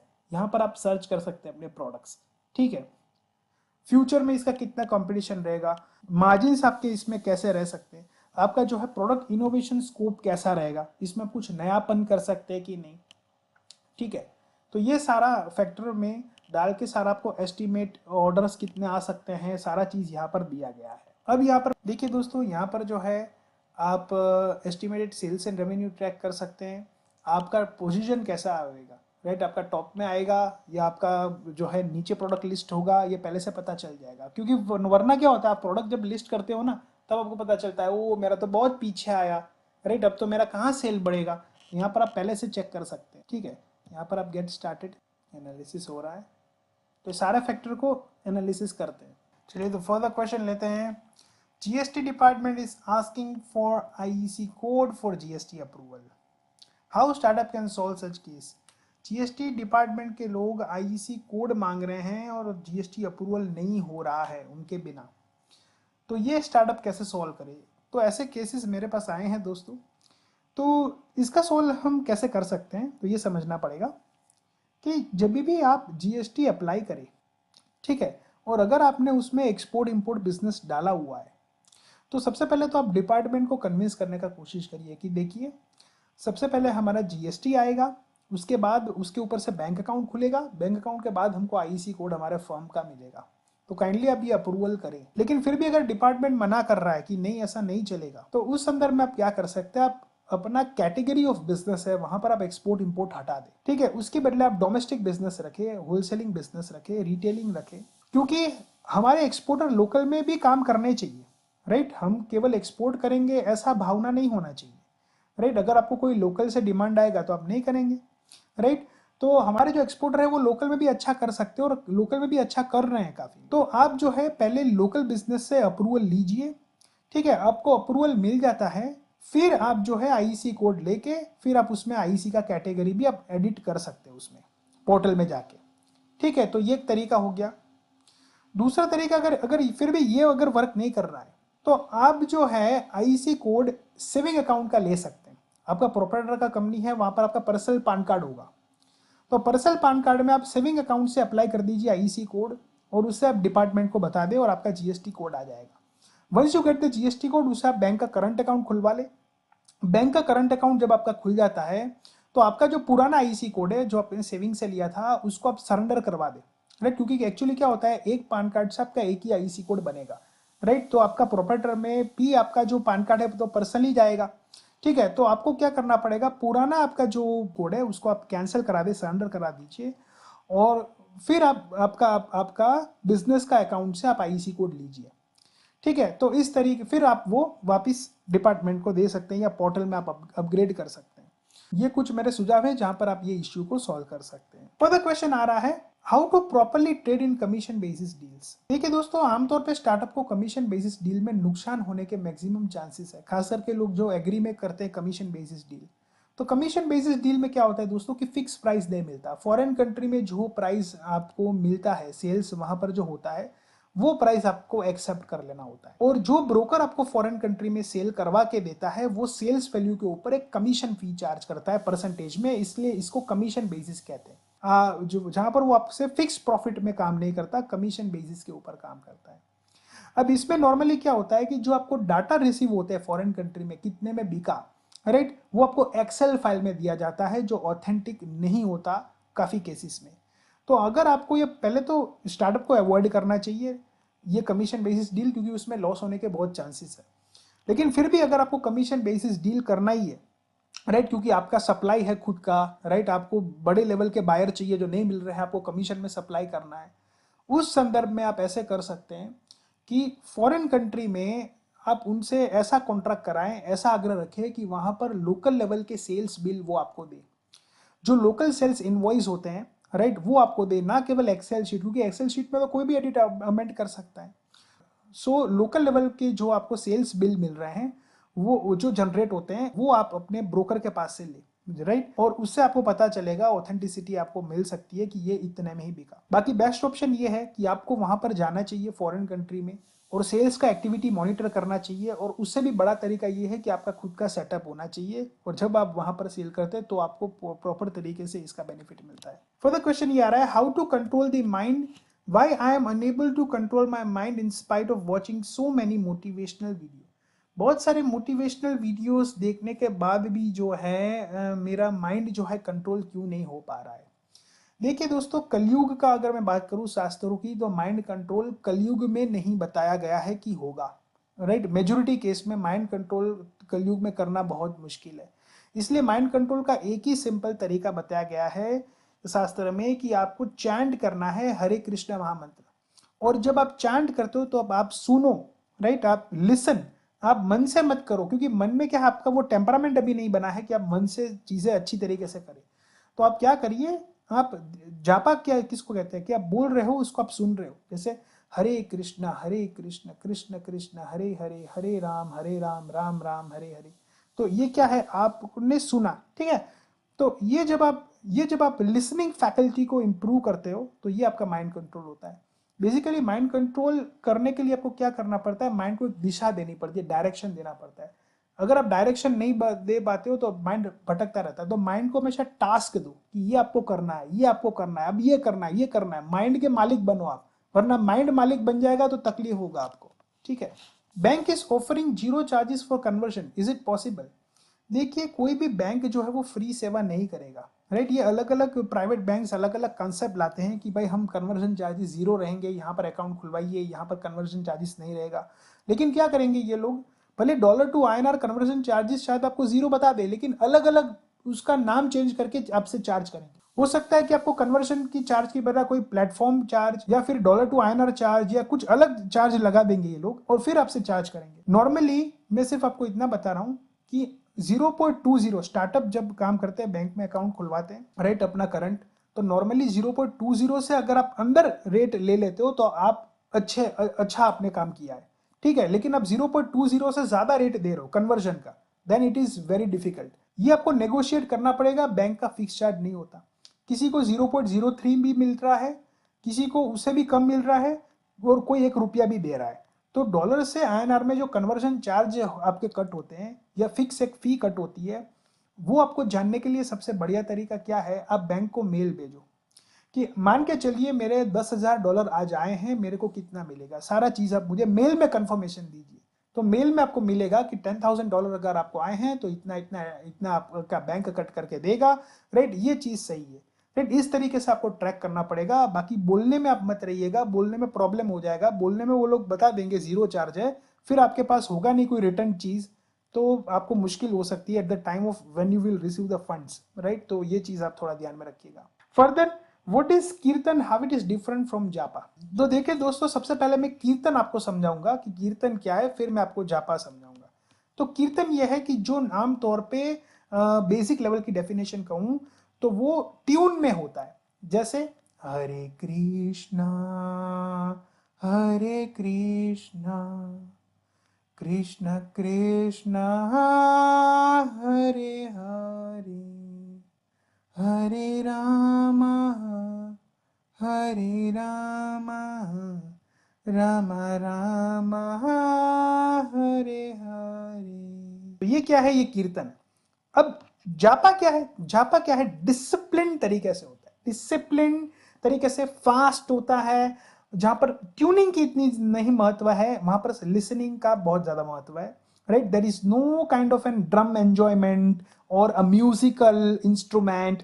आपको डायरेक्टली बोलना है, सिंपल डिसिप्लिन्ड ऑर्गेनाइज तरीके से, राइट। हरे कृष्ण कृष्ण कृष्ण हरे हरे, हरे राम राम राम हरे हरे, हरे कृष्ण कृष्ण कृष्ण हरे हरे, हरे राम राम राम हरे हरे। तो ये क्या हो गया, ये हो गया जापा। अब दोनों में से कौन सा करना चाहिए, देखिए वैसे दोनों का इंपॉर्टेंस है, लेकिन अगर आप पूछ रहे हो कि एज पर शास्त्र कौन सा एडवांस्ड है, तो ऑब्वियसली जापा का महत्व ज्यादा बताया गया है। जो डिसिप्लिन ऑर्गेनाइज तरीके से होता है japa, it has got more value. हालांकि इसका मतलब मैं ये नहीं कहना चाह रहा हूं कि कीर्तन का वैल्यू नहीं है, लेकिन जापा इज मोर वैल्यूएबल, बस मैं आपको इतना कह सकता हूं। तो कीर्तन भी करिए, जापा भी करिए। वैसे कीर्तन क्या है, कीर्तन बहुत ब्रॉड चीज है, राइट। जैसे फॉर एग्जाम्पल मैं आपको ये समझा रहा हूं, मेरे वीडियो आप देख रहे हो तो ये कीर्तन है, राइट। आप जो चीज में कृष्ण जी को जोड़ देते हो तो ये कीर्तन हो जाता है। आप ये सुन रहे हो तो आप कीर्तन कर रहे हो, राइट। तो कीर्तन में केवल गाना ही नहीं है, समझ रहे हो। आप जो भी कार्य कृष्ण जी के लिए कर रहे हो, आप अपना बिजनेस कर रहे हो, ठीक है, और बिजनेस में सोच रहे हो कि बिजनेस में प्रॉफिट आएगा, प्रॉफिट से मैं कुछ चीजें घर पे लेके जाऊंगा, कृष्ण जी को ऑफर करूंगा, तो ये आपका बिजनेस हो गया, वो भी कीर्तन हो गया, राइट। तो आप हर एक चीज को कन्वर्ट कर सकते हो कृष्णा कॉन्शियसनेस में, right? You can associate the thing with the Krishna, and that your activity will become the Kirtan. Bank is suggesting us that there is no need for a bank permit for direct dispatch of documents. Is it true? Bank ऐसा बता रहा है कि भाई ऐसा अलग से startup को परमिट लेने का जरूरत नहीं है डॉक्यूमेंट डायरेक्ट डिस्पैच का, आप अपनी तरीके से डायरेक्ट डॉक्यूमेंट्स भेज सकते हो बायर को। देखिए ये तो हम सबको पता है कि अगर हम ओपन अकाउंट में ट्रेड करेंगे या हमने फ्रेंड ग्रुप रिलेटिव को देंगे तो डॉक्यूमेंट हमको बैंक से भेजना जरूरी नहीं है, बायर को डायरेक्ट भेज सकते हैं। लेकिन अगर हम सिक्योर्ड टर्म में ट्रेड कर रहे हैं जहां पर ईसीजीसी कवर हमने लिया है, ये बात ध्यान से सुनिए, ये बैंक को अच्छी तरीके से समझाइए आप पहले, राइट। कि अगर हमने सिक्योरिटी कवर लिया है जिसको हम क्रेडिट इंश्योरेंस कहते हैं, कि अगर बायर पैसा नहीं देगा तो ईसीजीसी पैसा देगा या क्रेडिट इंश्योरेंस कंपनी पैसा देगा, उस संदर्भ में उस केस में हमको आरबीआई का गाइडलाइन फॉलो करना पड़ता है।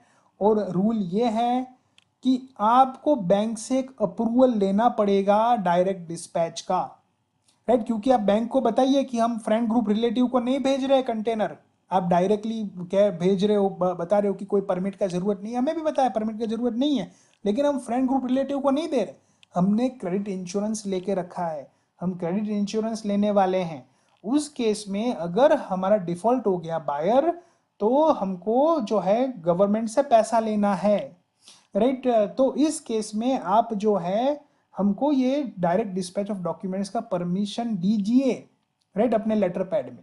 और ये स्टार्टअप्स को मिलता भी है, हालांकि मैं ये नहीं कह रहा हूँ कि सब बैंक सब स्टार्टअप्स को देती है, लेकिन अगर किसी को फॉर्मेट चाहिए तो I have got the formats जहां पर स्टार्टअप्स को ये मिला हुआ है, राइट, अप्रूवल बैंक की तरफ से। तो आप ये कोशिश करें, बैंक को ये समझना चाहिए कि बैंक को थोड़ी सिक्योरिटी देनी है अपने जेब में से। सिक्योरिटी तो क्रेडिट इंश्योरेंस वाले दे रहे हैं, आप अपनी तरीके से अप्रूवल दीजिए ताकि बच्चों को मदद मिल सके कि वो अपना सेफ टर्म में एक्सपोर्ट कर पाए। क्योंकि नियर कंट्री में जब वो एक्सपोर्ट करेंगे या बाय एयर शिपमेंट जब होगा तो उनके डॉक्यूमेंट उसको जल्दी पहुंचाने पड़ेंगे बायर को। तो ये संदर्भ में जो है बैंक की तरफ से सपोर्ट मिलना चाहिए, थोड़ा एक्सपोर्टर को एक्सप्लेन करना आना चाहिए और ये परमिट लेटर बैंक से लेना चाहिए ताकि उनको कभी भी क्लेम लेने में दिक्कत ना हो। वरना क्या होगा, क्लेम लेने में दिक्कत होएगा, आपका कवर होगा लेकिन क्लेम लेने जाओगे तो आपको मिलेगा नहीं, क्योंकि आपने रूल्स फॉलो किया नहीं। तो रूल्स फॉलो करिए, अच्छे से काम करिए और आप जो है अच्छे से क्लेम भी ले सकते हैं। For the question, which ISO we should buy as a startup merchant exporter. Startup merchant exporter को कौन सा ISO, कैसा ISO बाय करना चाहिए, राइट। अब देखिए दोस्तों, मर्चेंट एक्सपोर्टर के लिए ISO तो आप जानते होंगे कि 9001 2015 आप ले सकते हैं, लेकिन इसमें भी दो प्रकार के आते हैं। एक IAF आता है अप्रूव्ड और एक नॉन IAF आता है। अब ये क्या है, अब देखिए दोस्तों, IAF क्या है, IAF है इंटरनेशनल एक्रीडेशन फोरम।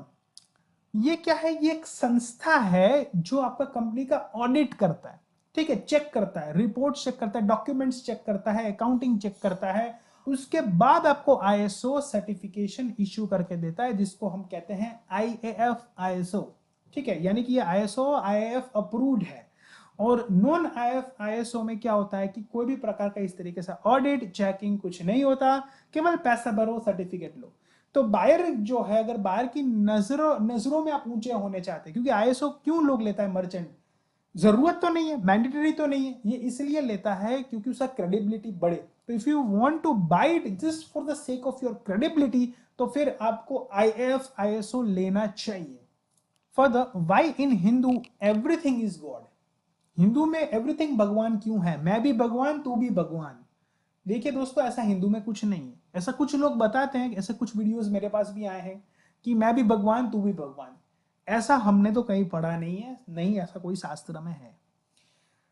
क्या है जो आप कह रहे हो ना, कण कण में भगवान है, ऐसा लिखा है, ऐसा चीज दिया गया है, लेकिन ये चीज को समझो कि कण कण में भगवान जो है वो क्या है, वो क्षीरोदक्षाय विष्णु है, राइट। अब उनके ऊपर भी विष्णु है, Kshirodakshayi Vishnu is not the ultimate, उसके ऊपर जो है वो आते हैं गर्भोदक्षाय विष्णु, गर्भोदक्षाय के ऊपर आते हैं काणोदक्षाय विष्णु। अब देखिए दोस्तों, मैं आपको बेसिकली समझाऊं तो आप ये समझिए कि आपके घर के अंदर फर्नीचर है, क्या इसका मतलब ये हुआ कि फर्नीचर के अंदर घर है? आपके अंदर भगवान है क्षीरोदक्षाय विष्णु, उसका मतलब ये नहीं है कि आप क्षीरोदक्षाय विष्णु बन गए। और क्षीरोदक्षाय विष्णु के ऊपर भी गर्भोदक्षाय विष्णु आते हैं, गर्भोदक्षाय विष्णु आते हैं जिनके नाभि से ब्रह्मा जी उत्पन्न हुए हैं, 14 लोक्स हैं, उनके ऊपर जो है काणोदक्षाय विष्णु है, वैकुंठ धाम है, टॉप फ्लोर में गोलोक है, और वहां पर जो है कृष्ण भगवान है जिसको हम original supreme personality of godhead कहते हैं। तो ये जो चीज आप समझिए, मैं भी भगवान तू भी भगवान, फिलोसॉफी बिल्कुल गलत है, ऐसा कहीं पर कुछ नहीं है।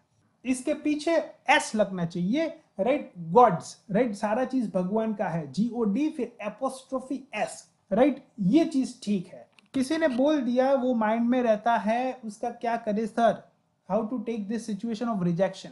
हमको रिजेक्ट कर दिया गया, या हमको बुलाया नहीं जाता, या हमको किसी ने बोल दिया है, अब वो माइंड पे ही हमको रहता है।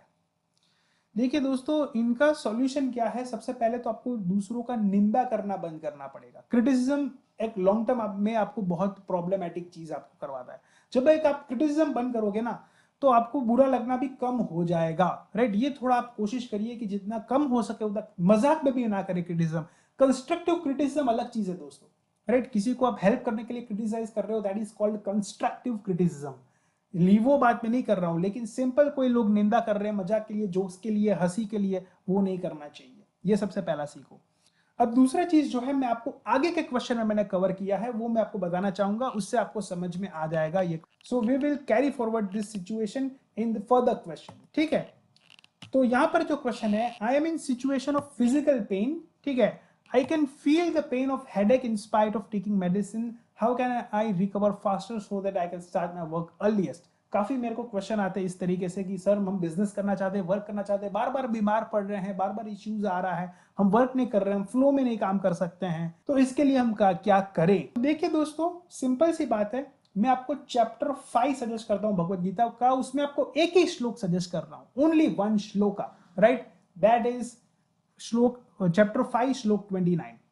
भोक्तारम यज्ञ तपसाम सर्वलोकम महेश्वरम सुहृदयम सर्वभूतानां ज्ञात्वा माम शांति मृच्छति। देखिए दोस्तों, अगर आपको अभी भी कोई फिजिकल पेन है, आपने मेडिसिन भी लिया है, जो लेना ही चाहिए, आपको प्रॉपर ट्रीटमेंट करना चाहिए, फिर भी कहीं आप रिकवर नहीं कर पा रहे हैं या स्लो है, आप थोड़ा स्पीड अप करना चाहते हैं, तो ये स्पिरिचुअल पेन किलर मैं आपको दे रहा हूं, क्योंकि ये पीस फॉर्मूला दे रहा हूं, क्योंकि आपके जीवन में शांति हर ली गई है। ठीक है, अब आप शांति को रिस्टोर करना चाहते हैं, शांति लाना चाहते हैं, तो ये ट्राइड और टेस्टेड फॉर्मूला है। क्योंकि मेरे को लेग में एक सीवियर पेन हो गया था, वो मैंने ये सिस्टम से मिटा दिया। ठीक है, कोई भी मेरे को पेन किलर भी सजेस्ट किया गया था कि आपको पेन किलर लेना ही पड़ेगा, लेकिन मैंने नहीं लिया, ऑटोमेटिकली अच्छा हो गया, वरना मैं ले लेता, ऐसा कोई प्रॉब्लम नहीं है, लेकिन रिकवर में हो गया, thanks to God, thanks to Krishna जी।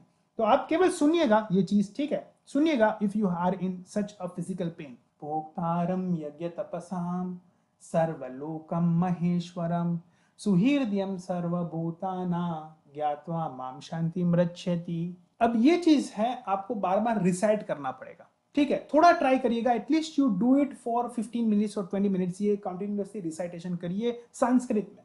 ठीक है, अब इसका बेनिफिट आपको क्या मिलेगा, आपको समझ में आएगा। इस श्लोक कैसे बताता है कि कृष्ण जी जो है वो भगवानों के भगवान है, और चाहे आप कह रहे हो ना कि मेरा खून पसीना का कमाई है, मेरा खून पसीना का एफर्ट है, मेरे को इसका फल मिलना चाहिए या मिलना चाहिए था, तो आप समझ लीजिए, भले ही आपका खून पसीना है, आपका एफर्ट्स है, लेकिन एफर्ट में से जो पाया हुआ फल है उसका हकदार भी आप नहीं है, उसके बेनिफिशियरी भी कृष्णा जी है।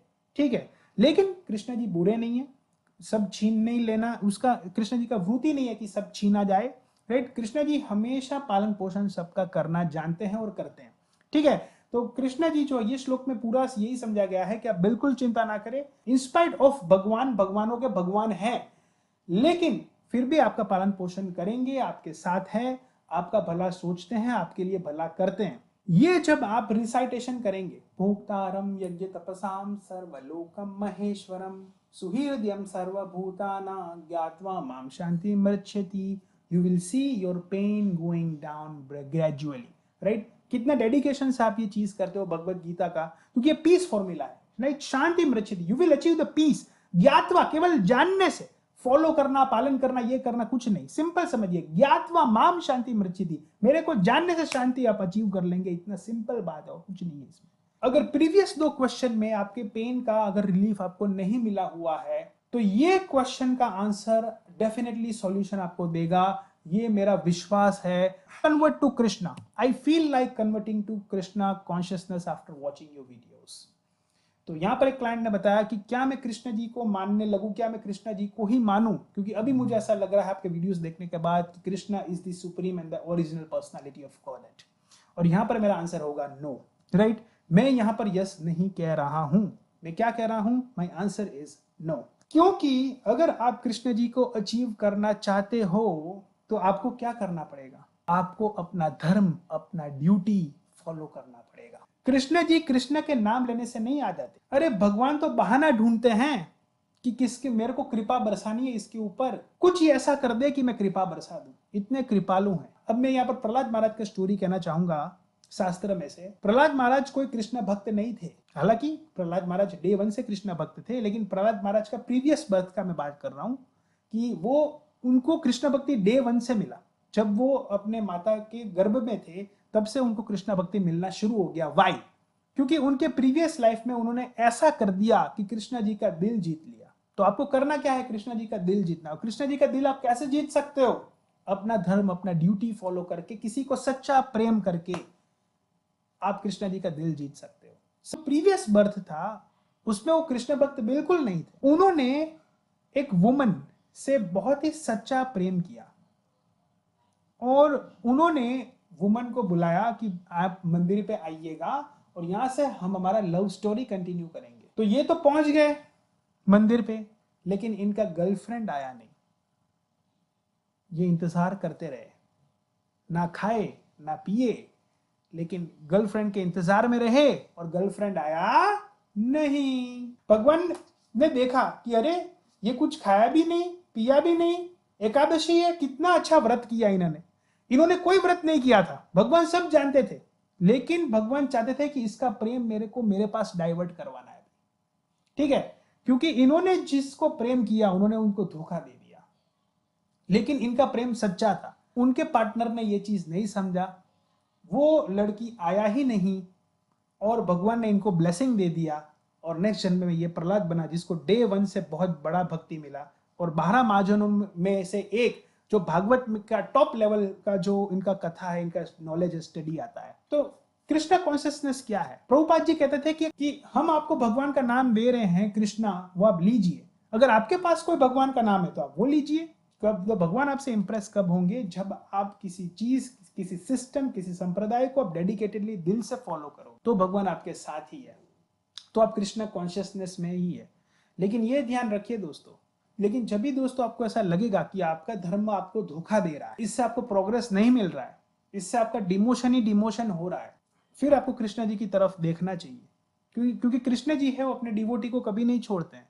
लेकिन जब तक आपको ऐसा लग रहा है कि नहीं मेरा धर्म मेरे को धोखा नहीं दे रहा है, मेरा प्रोग्रेस ही हो रहा है, राइट, मेरे को सारा बेनिफिट ही बेनिफिट है, राइट, मेरे को हैप्पीनेस ही हैप्पीनेस है, I am very much satisfied, अब फॉलो करते रहिए, राइट। यही कृष्णा कॉन्शियसनेस है।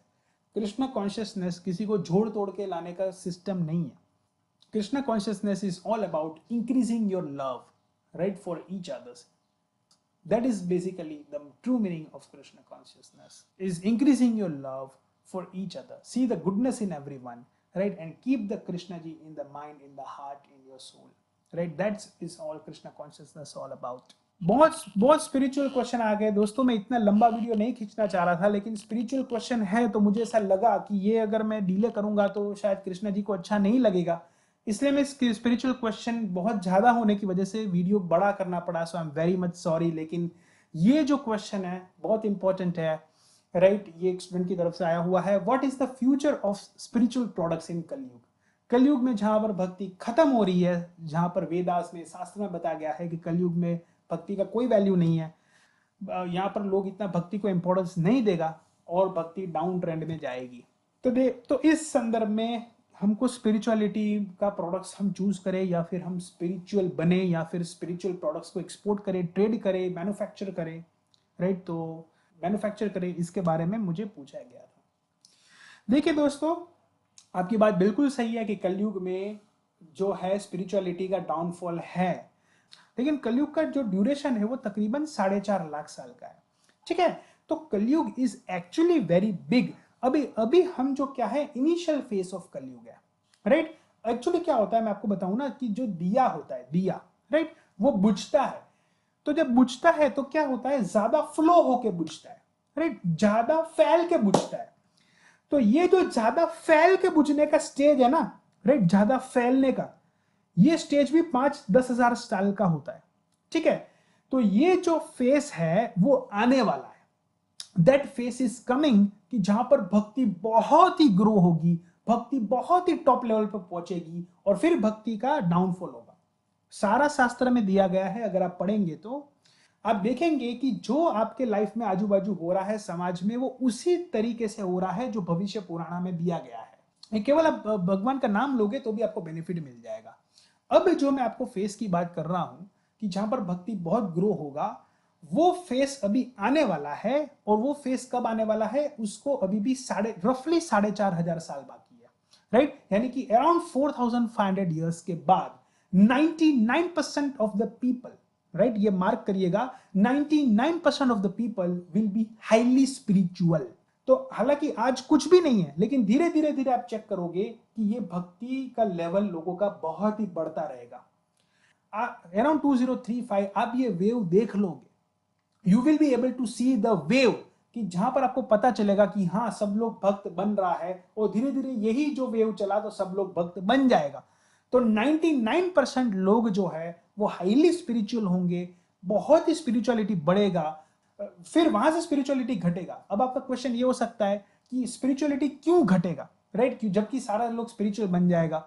तो वो इसलिए घटेगा, वो भी बताया गया है, वैष्णव अपराध से स्पिरिचुअलिटी घटेगा। यानी कि क्या होगा, आफ्टर 5000 ईयर्स लोग कंपटीशन में बहुत घुस जाएंगे कि भाई मैं तो इससे अच्छा भक्त हूं, ये तो बेकार भक्त है, ये कुछ नहीं है, भक्ति मेरी सही है, ऐसे अंदर से क्या ईर्ष्या भावना हो जाएगी।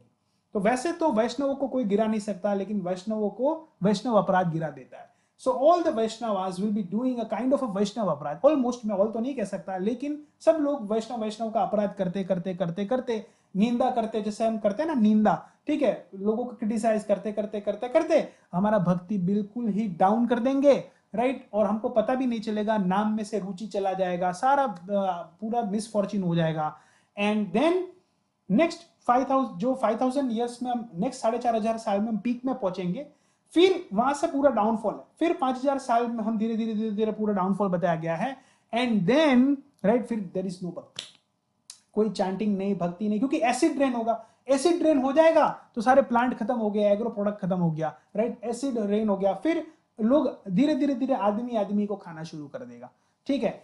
फिर घोर कलयुग का स्टेज है, आप जानते हो, and everything is game over from there. So देखिए दोस्तों, अभी आपके पास गोल्डन चांस है, this is a golden period, right, golden period, peak period है। You will be able to see the big trend of spirituality going up after 2035। अभी से आप देखोगे तो धीरे धीरे धीरे धीरे वो समय आ चुका है कि जहां पर स्पिरिचुअलिटी की चर्चा, स्पिरिचुअलिटी का ग्रोथ, स्पिरिचुअलिटी का नॉलेज धीरे धीरे धीरे बढ़ेगा। यहां पर आपका पूरा चांस है कि यहां से आपको जो है अपना अपग्रेडेशन कर देना है गोलोक वैकुंठ धाम में। If you are able to do that, you will be achieving the best thing. और आपके पास गोल्डन पीरियड है, गोल्डन चांस है to select the spiritual product, क्योंकि अभी नहीं तो कभी नहीं होगा, ठीक है। अभी बेस्ट चांस है, कोई भी प्रोडक्ट आप कर रहे हो स्पिरिचुअलिटी में, आप एटलीस्ट एड ऑन करिए, बुक्स लीजिए, वो डिस्ट्रीब्यूट करिए, राइट। कुछ spiritual, there are so many spiritual products, वो आप पिकअप कर सकते हैं, ई कॉमर्स में रख सकते हैं। There are so many of the opportunities which you will be able to see, they are going to gain a ground a lot in the near future. चलो एक और क्वेश्चन मैं मटेरियल वर्ल्ड का भी ले लेता हूं। हालांकि मटेरियल वर्ल्ड जैसा कुछ नहीं है, बैराइवोसिस में एवरीथिंग इज स्पिरिचुअल, ठीक है। लेकिन लोगों को ऐसा ना लगे कि मैं केवल स्पिरिचुअल टॉक ही कर रहा हूं। So what are the top tools to manage e commerce exports follow, कि एक्सपोर्ट्स का फॉलोअप करना है। ई कॉमर्स में क्या होता है, नॉर्मली छोटे मोटे लोग जो है वो ज्यादा होते हैं और वो ज्यादा प्रोडक्ट्स। अब देखिए दोस्तों, ई कॉमर्स में नॉर्मली क्या होता है कि हम ज्यादा फॉलोअप नहीं करते। किसी ने हमारा इक्का दुक्का प्रोडक्ट ले लिया, अब ज्यादा उसका ना तो फॉलोअप हम करते हैं ना कुछ करते हैं, वो वापस हमारी वेबसाइट में आता नहीं है, प्रोडक्ट प्लेस करता नहीं है, राइट। तो इसके दो जबरदस्त टूल्स है जो आपके वेबसाइट में आप इंप्लीमेंट कर सकते हैं, जहां पर पूरा ऑटो फॉलोअप सिस्टम आप मैनेज कर सकते हैं, जहां पर उनको एसएमएस, ईमेल्स, ऐसा चीज हम भेज सकते हैं, ऑफर्स भेज सकते हैं, और ये ऑटोमेशन में होगा, क्योंकि बार बार जब आपको करना पड़ेगा ना तो होगा नहीं। मान के चलिए 50-100 क्लाइंट आपके हो गए ई कॉमर्स में प्रोडक्ट ले रहे हैं, तो it would be very difficult to manage, right. लेकिन यहाँ पर आपके 1000 भी क्लाइंट आए, 2000 भी क्लाइंट आए, आपको कोई चिंता का बात नहीं है, सारा सिस्टम ऑटोमेटिकली ऑटो फ्लो में होगा और आपको ऑर्डर्स आते रहेंगे। इस तरीके का सिस्टम है, इस तरीके का टूल्स है जो मैं आपको बताने जा रहा हूं। वो टूल जो मैंने बात किया था वो एक है ओमनीसेंड, राइट, और दूसरा है एसएमएस बम्प, ठीक है।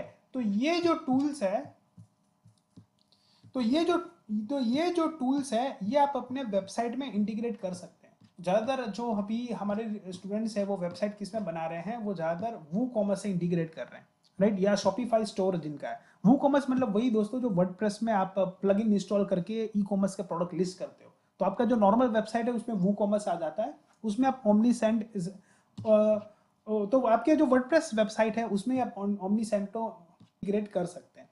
और ये जो ओमनीसेंड है वो क्या करता है बेसिकली, कि ये एक जस्ट आपने मेल चिम्प देखा होगा, राइट। इसमें हम ईमेल कलेक्ट करते हैं और फिर उसमें उनको मेल भेजते हैं, ये इसी तरीके का है। यहाँ पर ईमेल और एसएमएस, राइट, इस तरीके का आप जो है नंबर उनका ले सकते हैं। इनिशियली एक आपके वेबसाइट में टेम्पलेट भी ये लोग देते हैं कि जहाँ पर वो लोग नंबर एंटर करें, राइट, उसके बदले हम उसको कुछ डिस्काउंट देंगे, डिस्काउंट कोड देंगे, ऐसा कुछ चीज करेंगे, सबको मिल जाएगा, चाहे वो वर्ल्ड वाइड कहीं पर भी हो, ठीक है, उसको एक ऑफर मिल जाएगा।